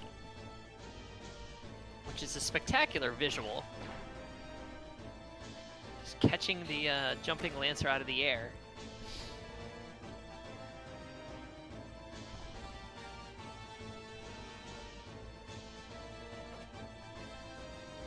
Lancer swinging on just the ghost over and over. Skelly is stuck in the corner. Team can't heal him. Well, theoretically, a Chakra could heal him, but team won't heal him, and he can't heal himself anymore. Thankfully, he will not just continually try to cast death on himself.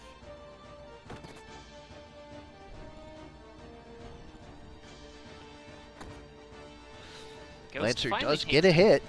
Hit at 35%.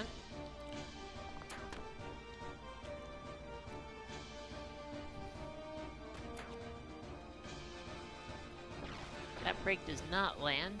Granted, it is just the Lancer, but going for the break still not a bad thing because that Lancer does notably have HP restore.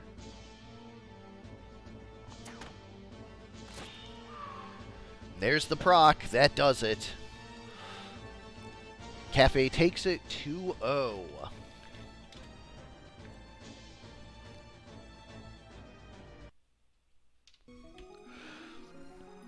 We go now to R1 versus Coppola 1, Golden Gun versus Cop's Best.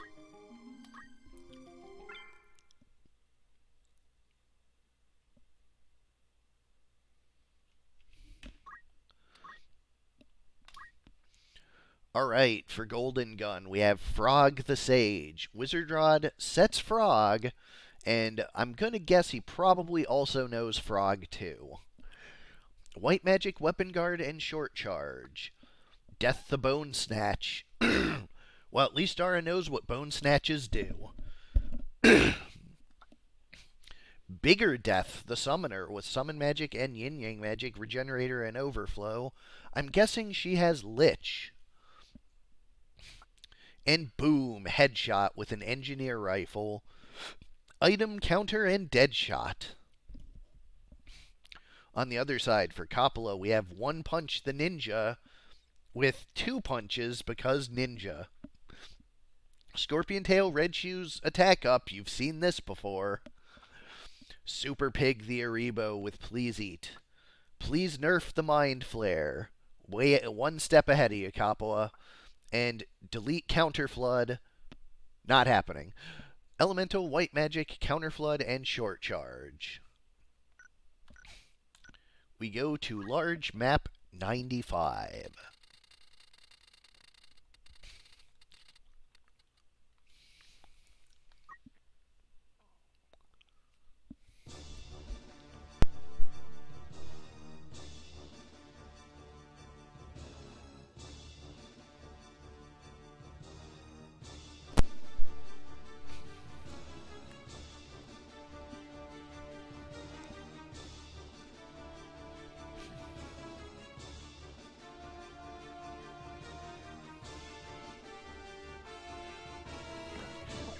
Please Eat does not land on the Berserk Ninja. Unfortunate. That the Aribo is faster than the Ninja is noteworthy. Ninja's obviously able to get quite a lot of speed, but this one elected not to.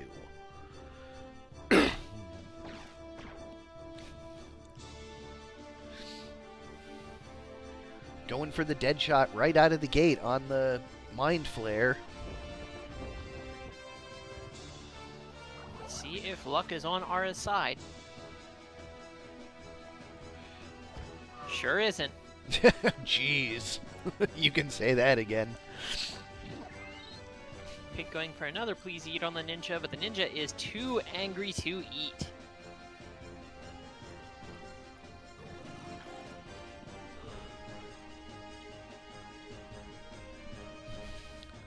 Going for a revive on Mustadio. And a 53% petrify on the Ninja. But will it get out on time? Your team is based on rolling the dice on one-shots. Not great to be on the back foot.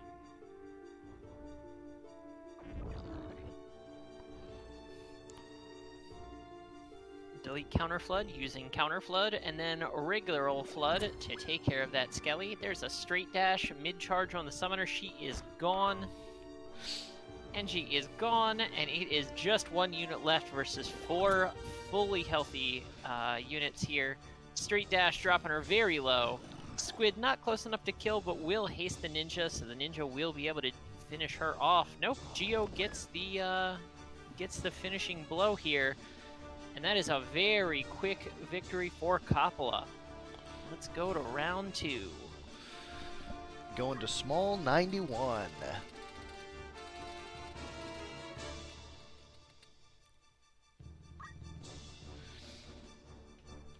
There's a reason he called this team Cop's Best.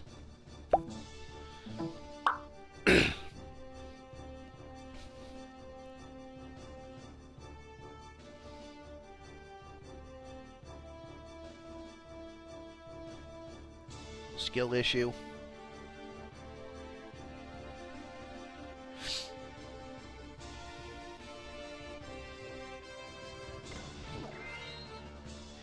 Ninja does opt to eat this time, and that is terrifying.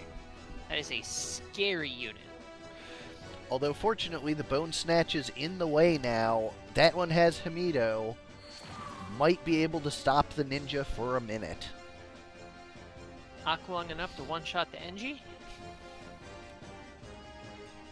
That means the Sage does have to use her turn trying to resurrect. Do we see these deaths come out and potentially land? A big rejuve.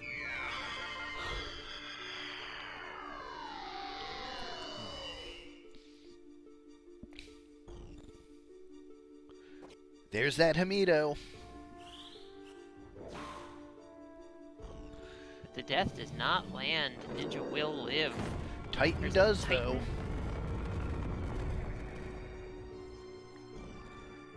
That damage is not going to be enough. Squid only eats brains. Second Hamido.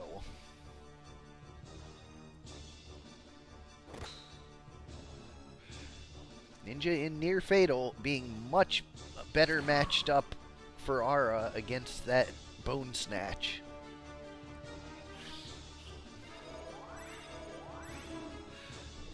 But just like that, it's all reversed.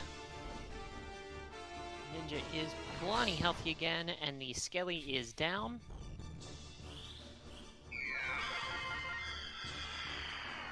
Enju back up, but is he actually going to be able to take an action before he goes back down? Let's find out. The answer is no.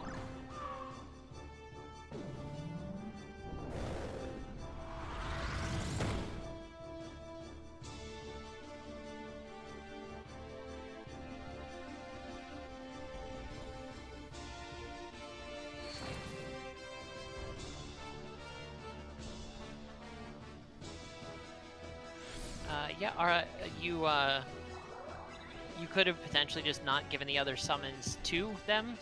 That, yeah.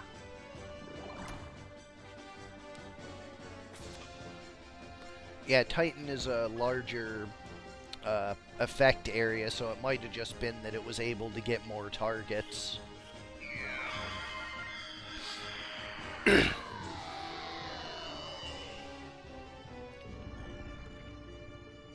Seer continuing, or Sage continuing to just full life the Engineer over and over. The Engineer dies over and over. Aqualung 220 big enough to kill it, and a straight dash will finish the Sage off. That is gonna do it. And that is good compatibility, obviously. Aqualung is 180 normally, so goes 2-0 to Cop's best.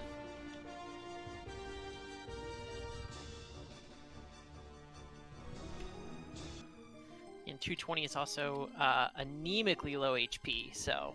Yeah. Kjata 4 versus SpringSkipper 1. With my mighty lance I eagerly stab into thy soft quivering flesh versus Poketrainer Chaz wants to battle. As usual, enormous names.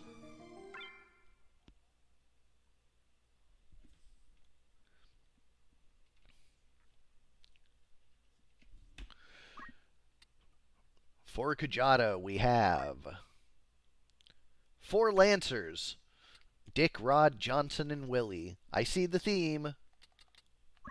Little on the nose. For Dick the Lancer, we have Basic Skill Hamido, 2 Swords, 2 Dragon Whiskers. Don't bring your ninjas to this battle, or your Berserk ninjas to this battle. Dick will make short work of them. And notably, Dick has slightly lower health than the remainder of the team, so will be the Hamido target. Rod the Lancer with item HP restore and throw item. Johnson the Lancer with punch art, counter throw, and martial arts. And Willie the Lancer with time magic, weapon guard, and attack up. On the other side, for Poketrainer Chaz, we have Teddy Treebark the Trent with Blessing of Nature. Woody Twigbow the Trent with Blessing of Nature.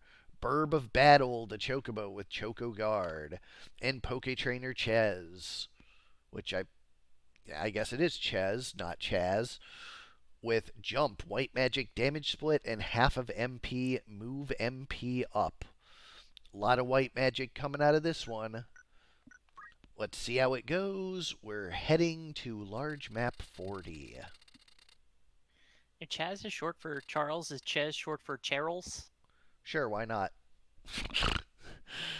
Where am I going? 40. 40? 40. Charles.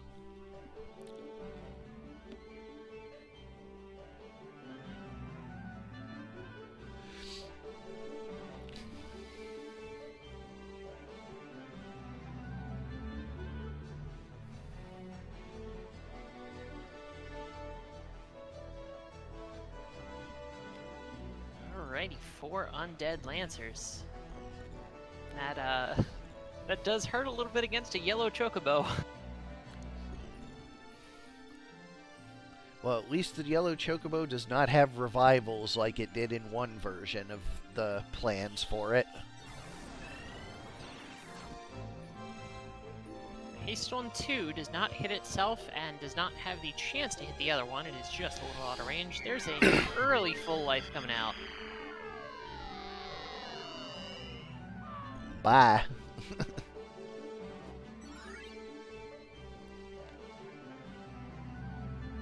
I eager to restore the Haster's MP. Other Lancer just trying to get into range. And there is that offensive Choco Cure. Only 92, so not horrible damage. 140, a little heftier there. Giving himself haste.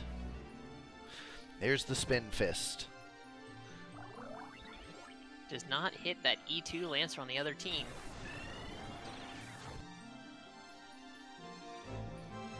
Does land it on himself this time, but that is notably one turn down.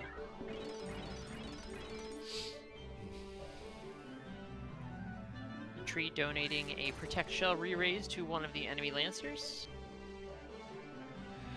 Fortunately for the tree, re-raise does not impact undead.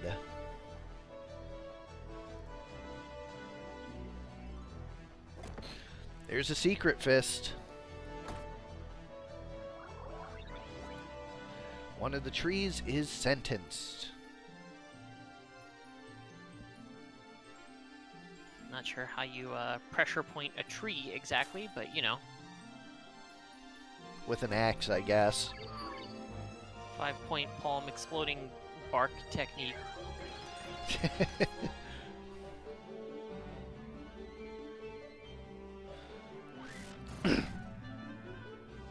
Kjata's Lancer's having a real rough time of it. Second death sentence, though. Damage split. Gonna bump some of that damage back to the Lancer. That is a just a Lancer on Lancer duel here. A joust, perhaps.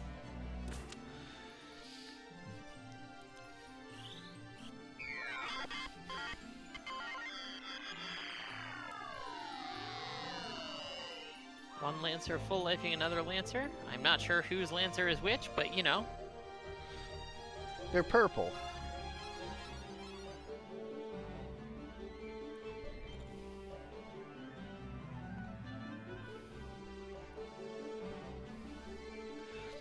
Looks like that Lancer is Kjata's, and the other one...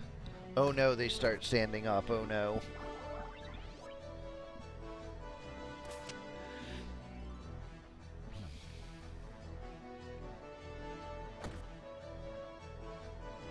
.231, a hefty lance hit to that Chocobo. But there is one kill and one near fatal from that tree. It is that tree's last action, notably. One tree down.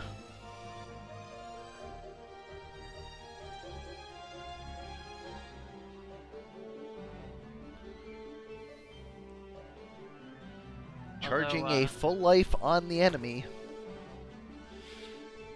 Although the tree did have re-raise, so we will see it get back up in just a moment. Other tree goes down as well.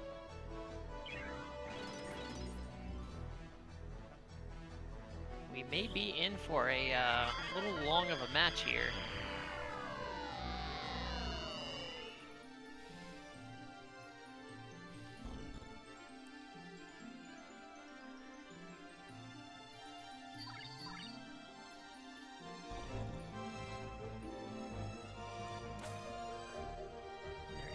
Jump.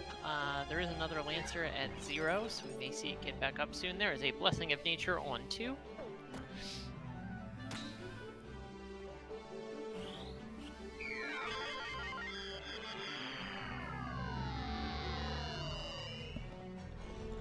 Full life. Did that fail? Rail cannon in the sky.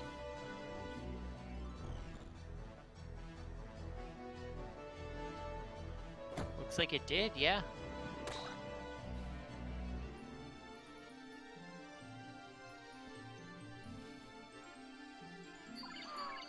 Goodbye.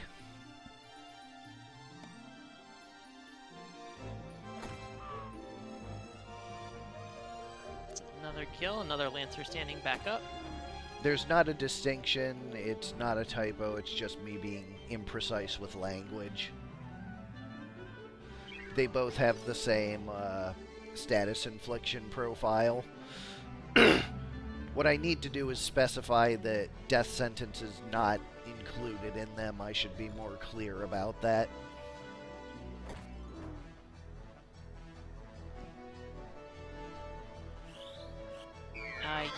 Omega, there's actually a similar sort of thing, not that it matters, but another sort of imprecision of language. There's one class, I don't remember which one, where instead of class innate, it's listed as class inherent. Huh. I mean, obviously they mean the same thing functionally, and they do the same thing, so it's not like it's a big deal or anything, but there is, I forget what class it is, I already corrected it in my data companion, but one of them is listed as class inherent. Would be easy for me to find it.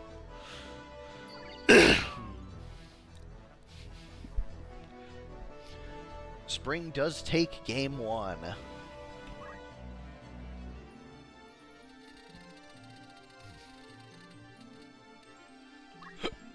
Small 77 coming up.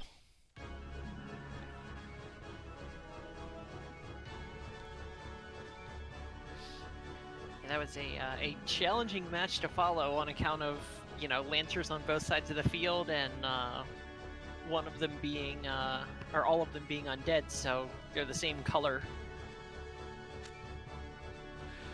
And Lancer is one of the more difficult ones to tell team color apart on anyways.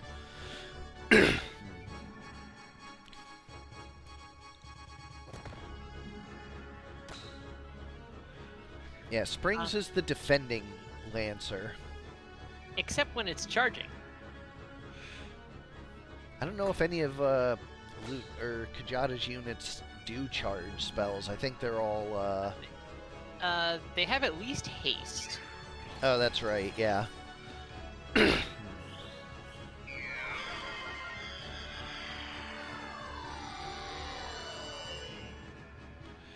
Full life fails. Yeah, it looks like haste is the only charge spell. Chocobo in near fatal has the cure with the extra splash damage.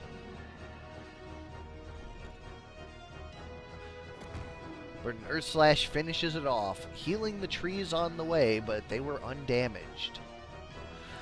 Lancer going for a full life. Yep, full life coming out very early. Gonna be able to bring that. That is a haste 2 on 3, I believe, and it does land on all 3. Leaf Dance takes one out, though.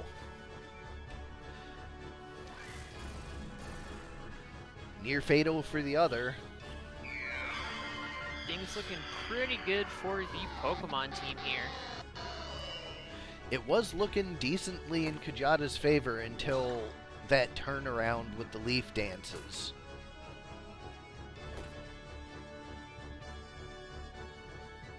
Kjata's team's certainly not out of it just yet.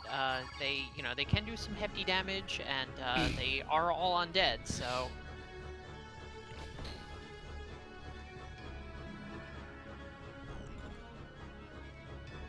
Goes for a secret fits on the Chocobo, but misses the point. 110, a decent punch onto that tree, but not enough. Tree's still plenty healthy. Another full life coming out. Another miss.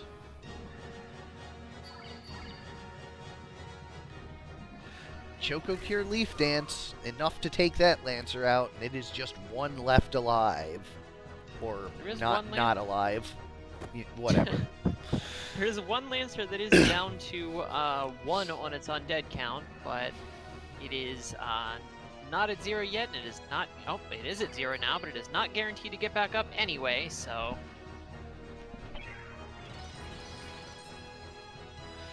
Can they kill this last one in time? Let's see. 75% they will.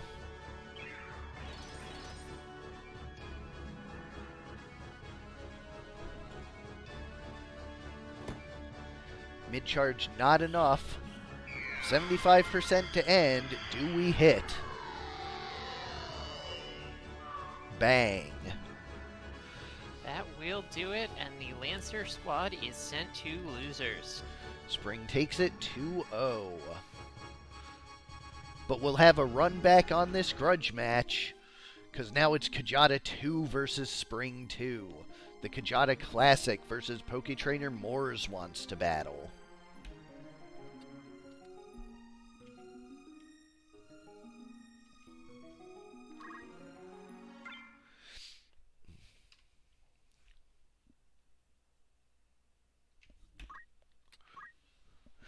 For Kjata 2's Kjata Classic, we have Blake, Lennox, Jill, and Marion.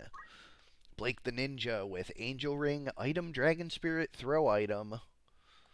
Lennox the Lancer with Punch Art, HP Restore, Martial Arts, a classic. Jill the Sage with White Magic Catch and Short Charge, along with a Faith Rod. And Marion the Summoner, also with a Faith Rod, with Time Magic Weapon Guard and Magic Attack up. On the other side, for Poketrainer Moors, we have Odium the Bone Snatch, Dolor the Bone Snatch, Vermis Ligno the Trent, and Poketrainer Moors, Geomancer with Talk Skill, MP Switch, and Equip Armor. And of course, a Curse Ring like the Lancer on the last team. Bunch of undead Pokemon trainers. We head to Large 55. I don't believe there are any undead Pokemon trainers in the canon, but if the manga is canon, there is actually undead Pokemon. In one of the early Pokemon manga, Koga's Arbok is actually undead, which is kind of fucking buck wild for a children's manga. Yeah, you're probably right. There's probably at least one ghost-type trainer somewhere in there that's undead.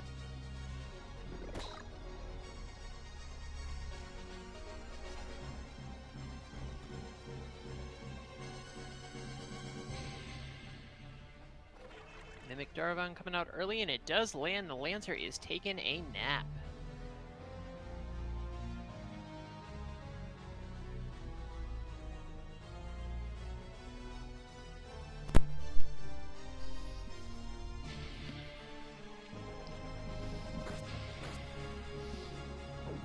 Moors under immediate pressure from that Ninja and Titan combination.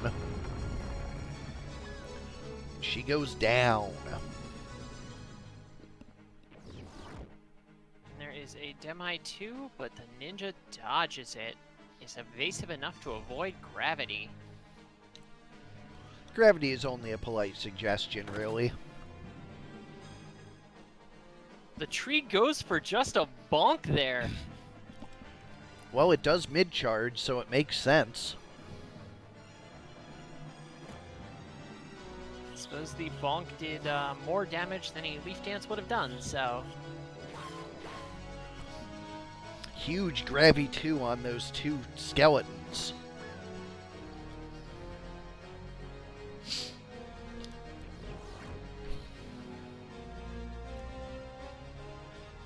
Another guard this time instead of an evade, but functionally just the same. Can't dodge that potion. Ambrosia brings that skelly down. Lancer is still taking a nap in the middle of this battlefield here. It's a very peaceful battle.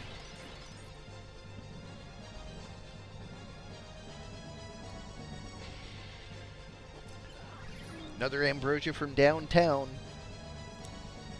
It is just the tree here. Another Re-raise Gravy 2. Not gonna matter, of course.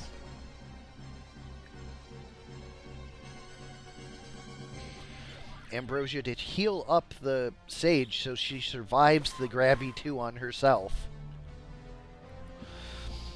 That tree is very low. Shuriken finishes it off. Game 1 goes to the Kjata Classic. Revenge for the previous match. Will this trend continue on Small 81?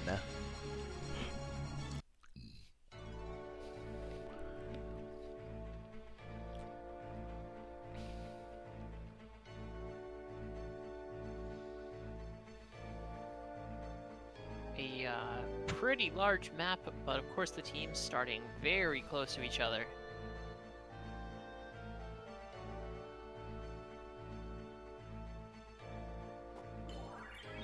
Close enough that that is an immediate thrown Ambrosia onto the Skelly, and an Earth Slash to follow that up.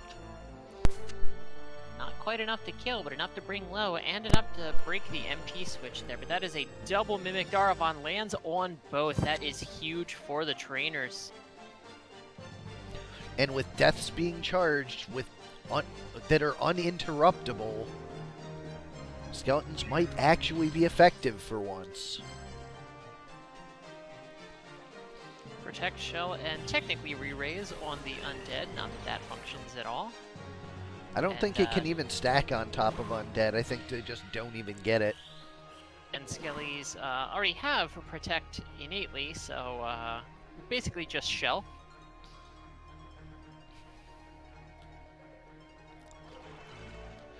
Apparently it is just nappy time in Kjata land.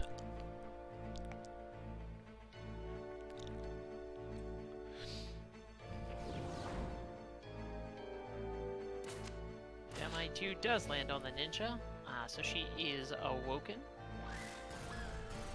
That's going to be a Leaf Dance to kill her and does some damage to the Lancer, but the Lancer is also woken up with that.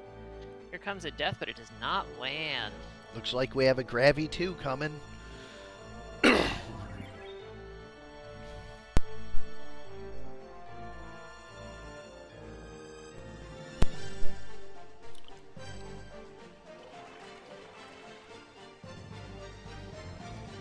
This Geomancer just putting in tremendous work with the Mimic Daravons. Getting incredible luck with the landing of them as well. These are by no means guaranteed, but she makes it look like it. Phoenix down is going to raise that Sage up, but it is very low, of course. Enough that, wait, what? Why did Insult do damage?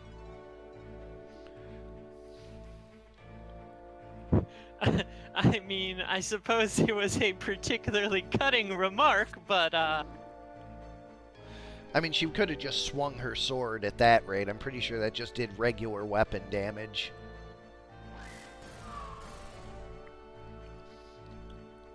Whatever, that's fine. I'll figure it out tomorrow or tonight. I dare say I don't think it was going to affect the outcome of this match. But yeah, kind of weird.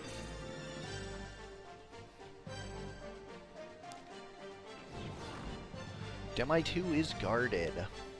Getting insulted so hard you just die.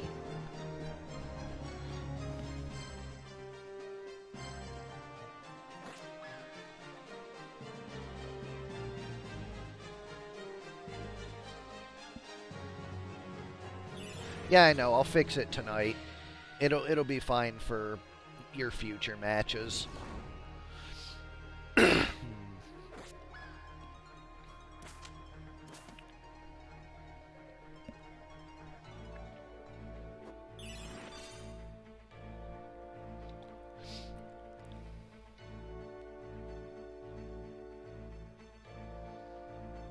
Sage going for a cast on the Skelly here. Leaf Dance is going to put that summoner right back down. They're full life coming out.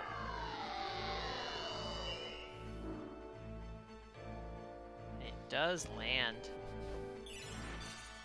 This ninja raises the summoner yet again with Phoenix down.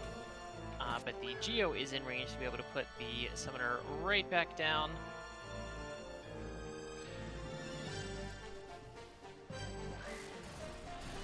Leaf Dance going to be able to hit both that time. But the summoner is getting back up with considerably more HP here.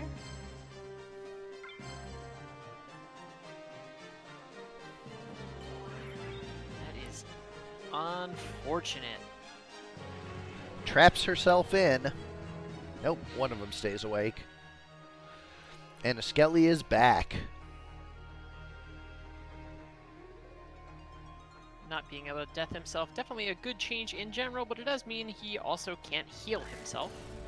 That's going to be a Leaf Dance on 2, but not enough to stop either of those spells coming through. That insult, however, will. Cutting.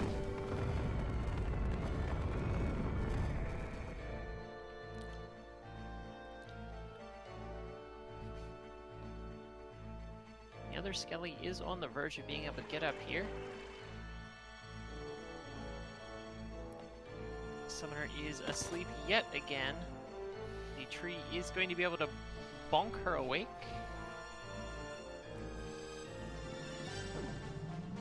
There's a death being charged on the ninja. And it works. First time for everything, I guess.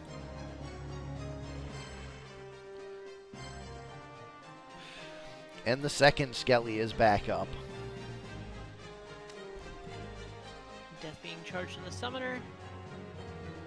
Death being charged from one Skelly onto another. Summoner just goes for the stick bonk. Suppose she is out of MP then.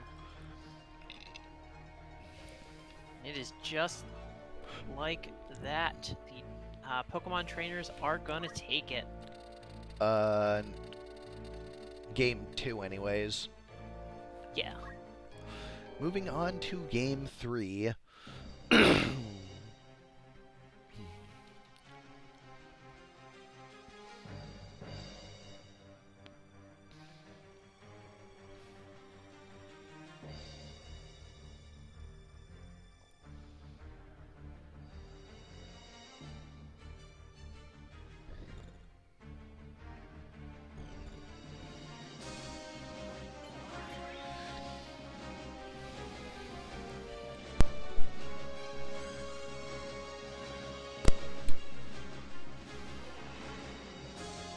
Early sleep coming out. Ninja is out of commission.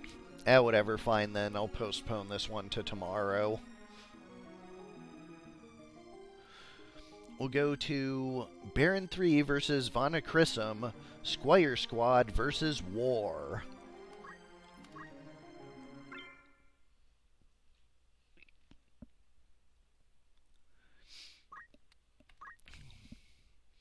For the Squire Squad, we have 4 Squires. Landry the Squire with Punch Art, Sunken State, and Martial Arts. Finley the Squire with Item, Counter Flood, and Throw Item. Shay the Squire with Black Magic, Absorb Used MP, Magic Attack Up. Using Tidal Axe for that plus MA. And Lennox the Squire with Hunting Bow, Time Magic, HP Restore, and Attack Up. On the other side, for War, we have Casca the Monk with Time Magic, PA Save, and Guts. Suzaku the Knight with Item, HP Restore, and Throw Item. Classic E2, of course. Emiya the Archer with Steal, Catch, and Attack Up, and Ignore Height. And Esdeath the Geomancer with Basic Skill, Weapon Guard, and Abandon to go with Red Shoes. Ice Brand and Crystal Shield for the Strengthened Ice Brand. We will head to Large 78.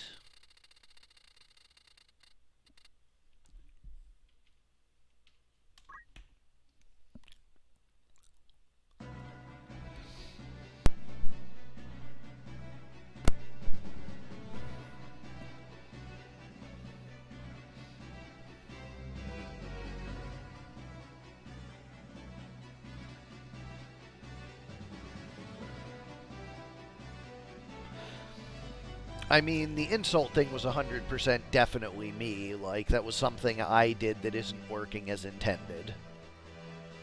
But yes, there are some things on this patch that I inherited that work weirdly because I didn't know about them.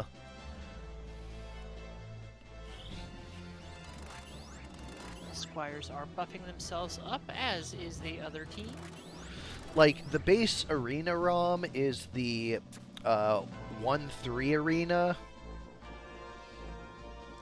So, like, any changes that existed in the 1-3 arena ROM exist in this one, and I don't know 100% of those.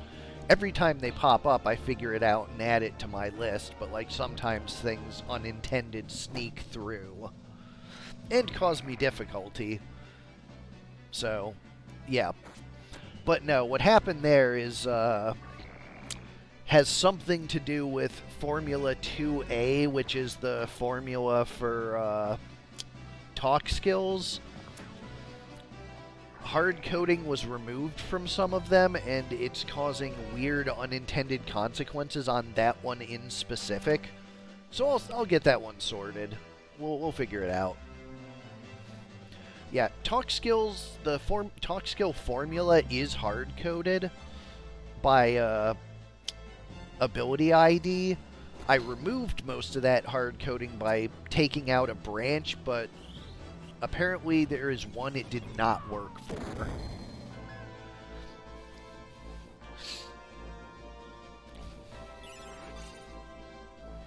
The hard coding in this game is a fucking mess.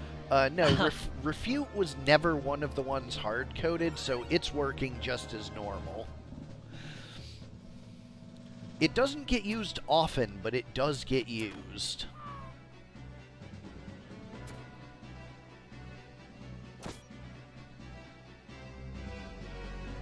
Critical Wave Fist, a good hit onto the knight. But speaking of good hits, that bonk, a lot of damage, does get Don't moved into the Poison Swamp in return, and is notably also death sentenced. So as soon as units move away from that Geo's not going to be able to do much of anything. Well, like I said, don't worry about it. I'll fix it tonight.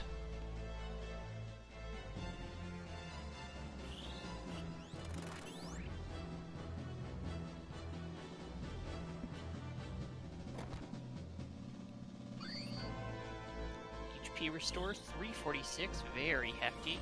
Dark Holy is definitely going to finish this monk off.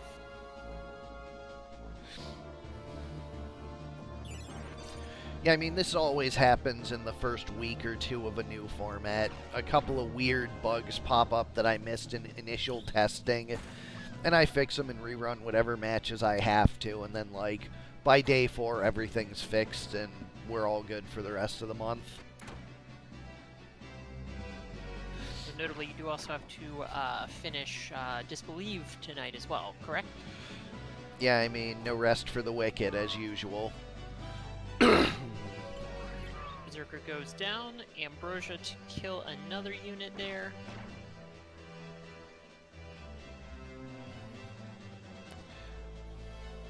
Squires are looking in pretty good shape here. That Throwstone did not activate the HP restore, so the Repeating Fist is enough to kill the knight, and the Squires take game 1. Going to small 73 for the second.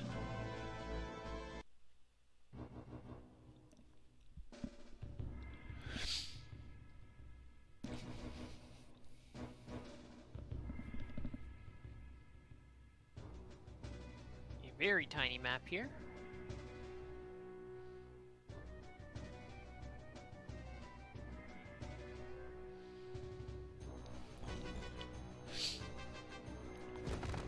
Ooh, and an early Earth Slash only hits 2, guarded by 2, but that is still a big swing.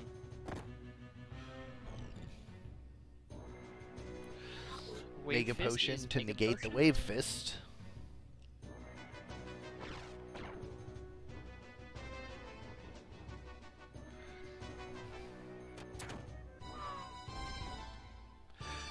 Archer down 140. early.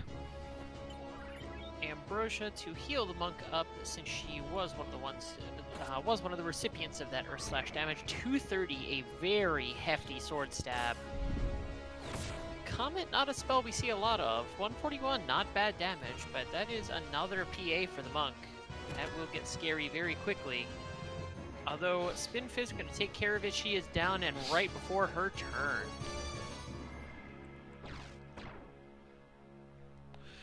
$200 being charged on the Geo.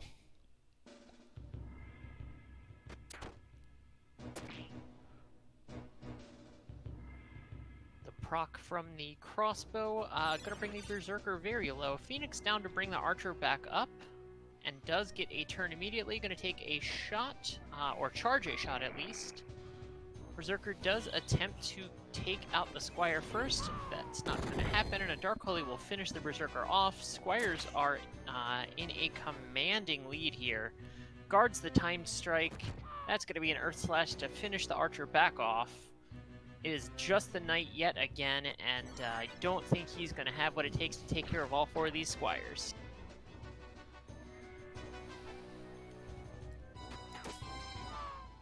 Sure didn't. Barren takes it quickly 2-0.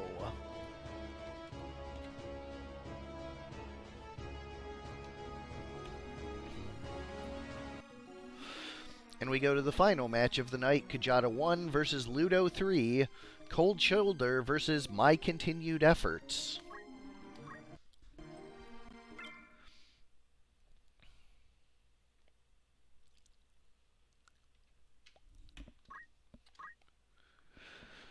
For Cold Shoulder, we have Shiloh the Knight, 2 swords, counter basic skill, double Ice Brand.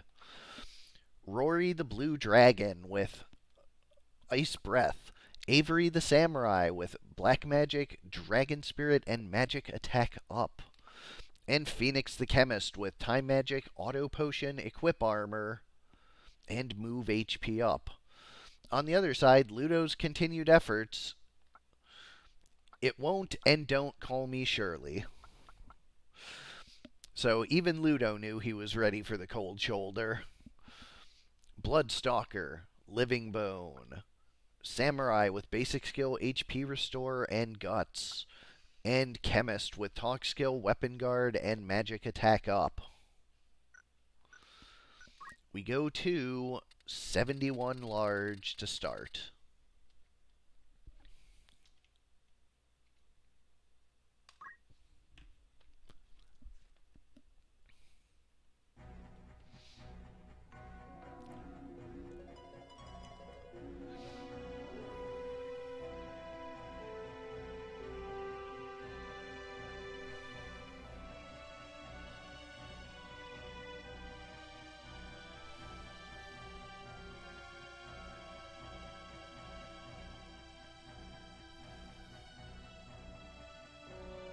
Take a little time to cross the map here. Nobody in range for anything just yet.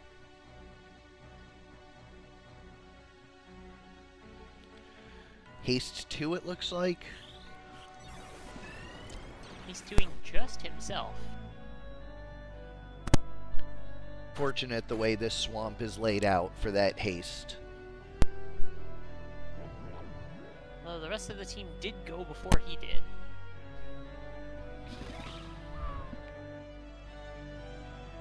A huge Kotetsu, 1 unit down. Chemist goes for a book bonk, does not get it.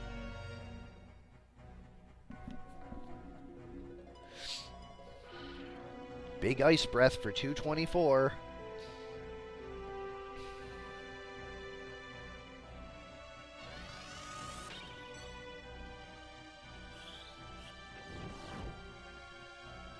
Demitude is not hit. Blizzard, let's see what it does. Just the 157. Tonberry.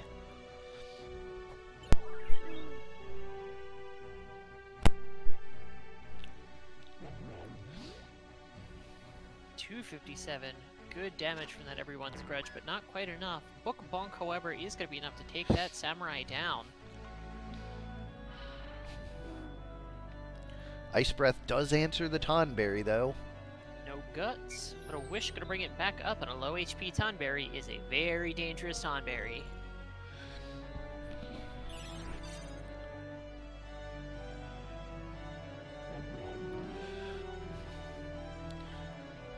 Sure enough, kills the dragon.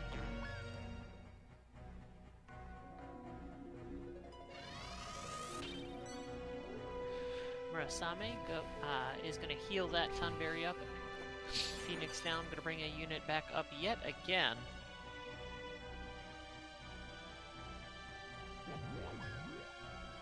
But a Grudge puts it back down. It is a 3-on-1. Things not looking great for this Chemist over there.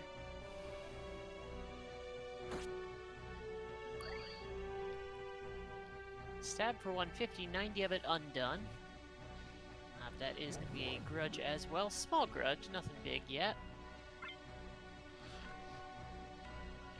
And Ludo's full team is back up.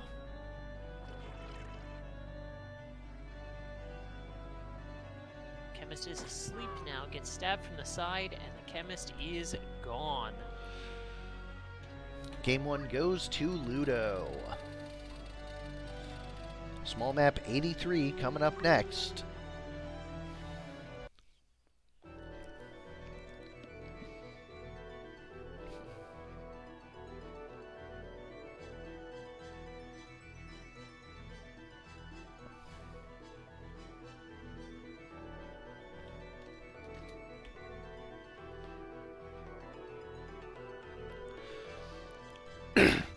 We've seen the way this causes trouble for some teams in the past.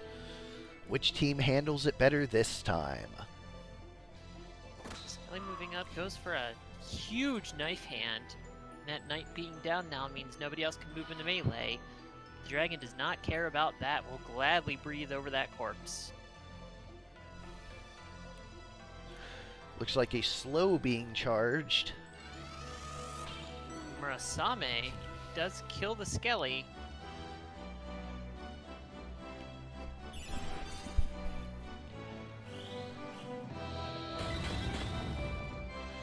Blizzard heals the teammate and damages the opponents. Proc's slow as well. Blood Ritual going to bring the knight back down very low, but he is able to defy pain. He's going to back up here, so it does free up the bridge just a little bit. Dragon moves back down, but nothing's in range. That is a big blizzard coming out there.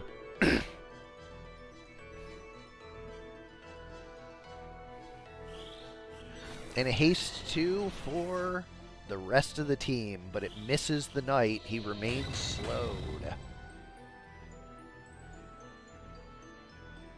Only hits the Tonberry there.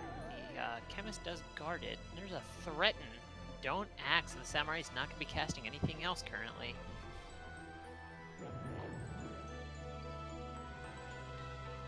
Grudge not quite enough to kill.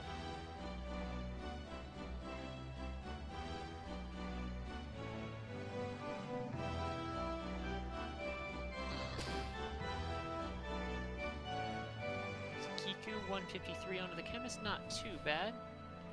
Dragon not able to really do anything here. Chemist has moved across the bridge now, though. That is a bold place to be. And she goes down. Knight punishes her for that immediately. Dragon's gonna move up. Does nothing. Triple slow. And the Don't Act wears off. There's an Ambrosia. He's going to heal himself up. Heals his MP as well, so he's going to be able to continue casting. Samurai moves back, goes for another Murasame. Is going to be able to heal the Tonberry and herself up, but they are both slow, so they are going to get lapped on their actions here. Only one hit, and the Skelly gets back up. This knight is in a bad position now, but gets a counter, and the Skelly goes right back down. So too does the knight. The dragon gets its turn next, is going to be able to do a hefty dash, 231 to the samurai. Okay, so Samurai is not immune to Ice Breath. Was just wondering what that was about, her not getting attacked last round. Knight defies pain again, is going to back up. The samurai is no longer don't acted, so we'll be able to start casting another Blizz.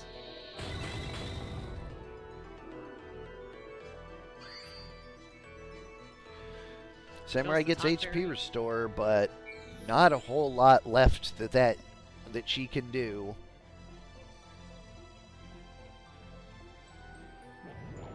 But everyone's grudge with a 4 HP Tonberry, that knight didn't stand a chance there.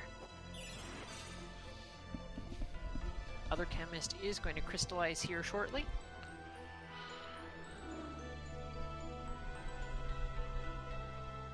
Ice Breath, you can't meet bow in that.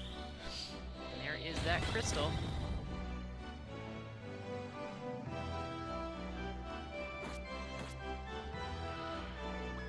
Two stabs and a proc. The proc will do it. We go to game 3.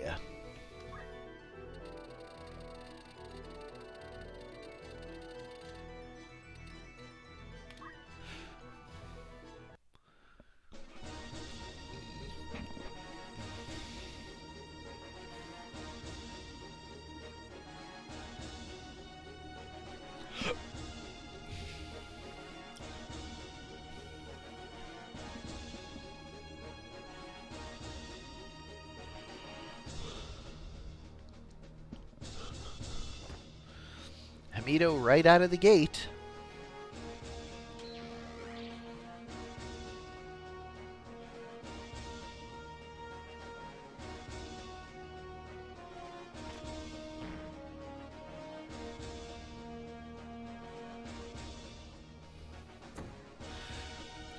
dash. Tonberry is low, but that is not always where you want it to be. No meat bone, at least.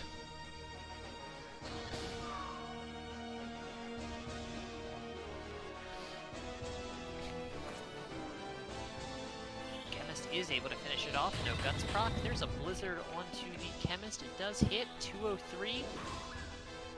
But a death proc takes the samurai out in return.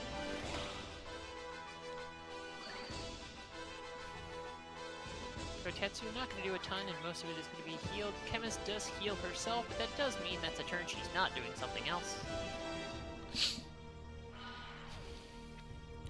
Big icy hit on the bones. Samurai wishes the Tonberry back.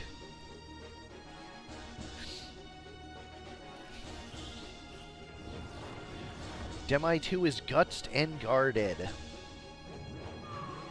Bye, Chemist.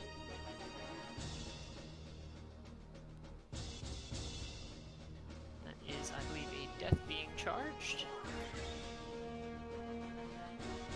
Usually is. Will not happen. Dash finishes the Skelly off before its cast can finish.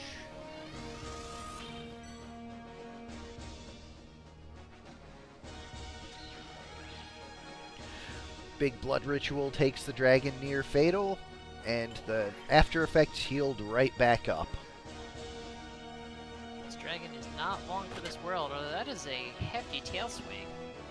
Hitting 2 for 147, not too bad, but a stab finishes it off. Ludo takes the match 2-1.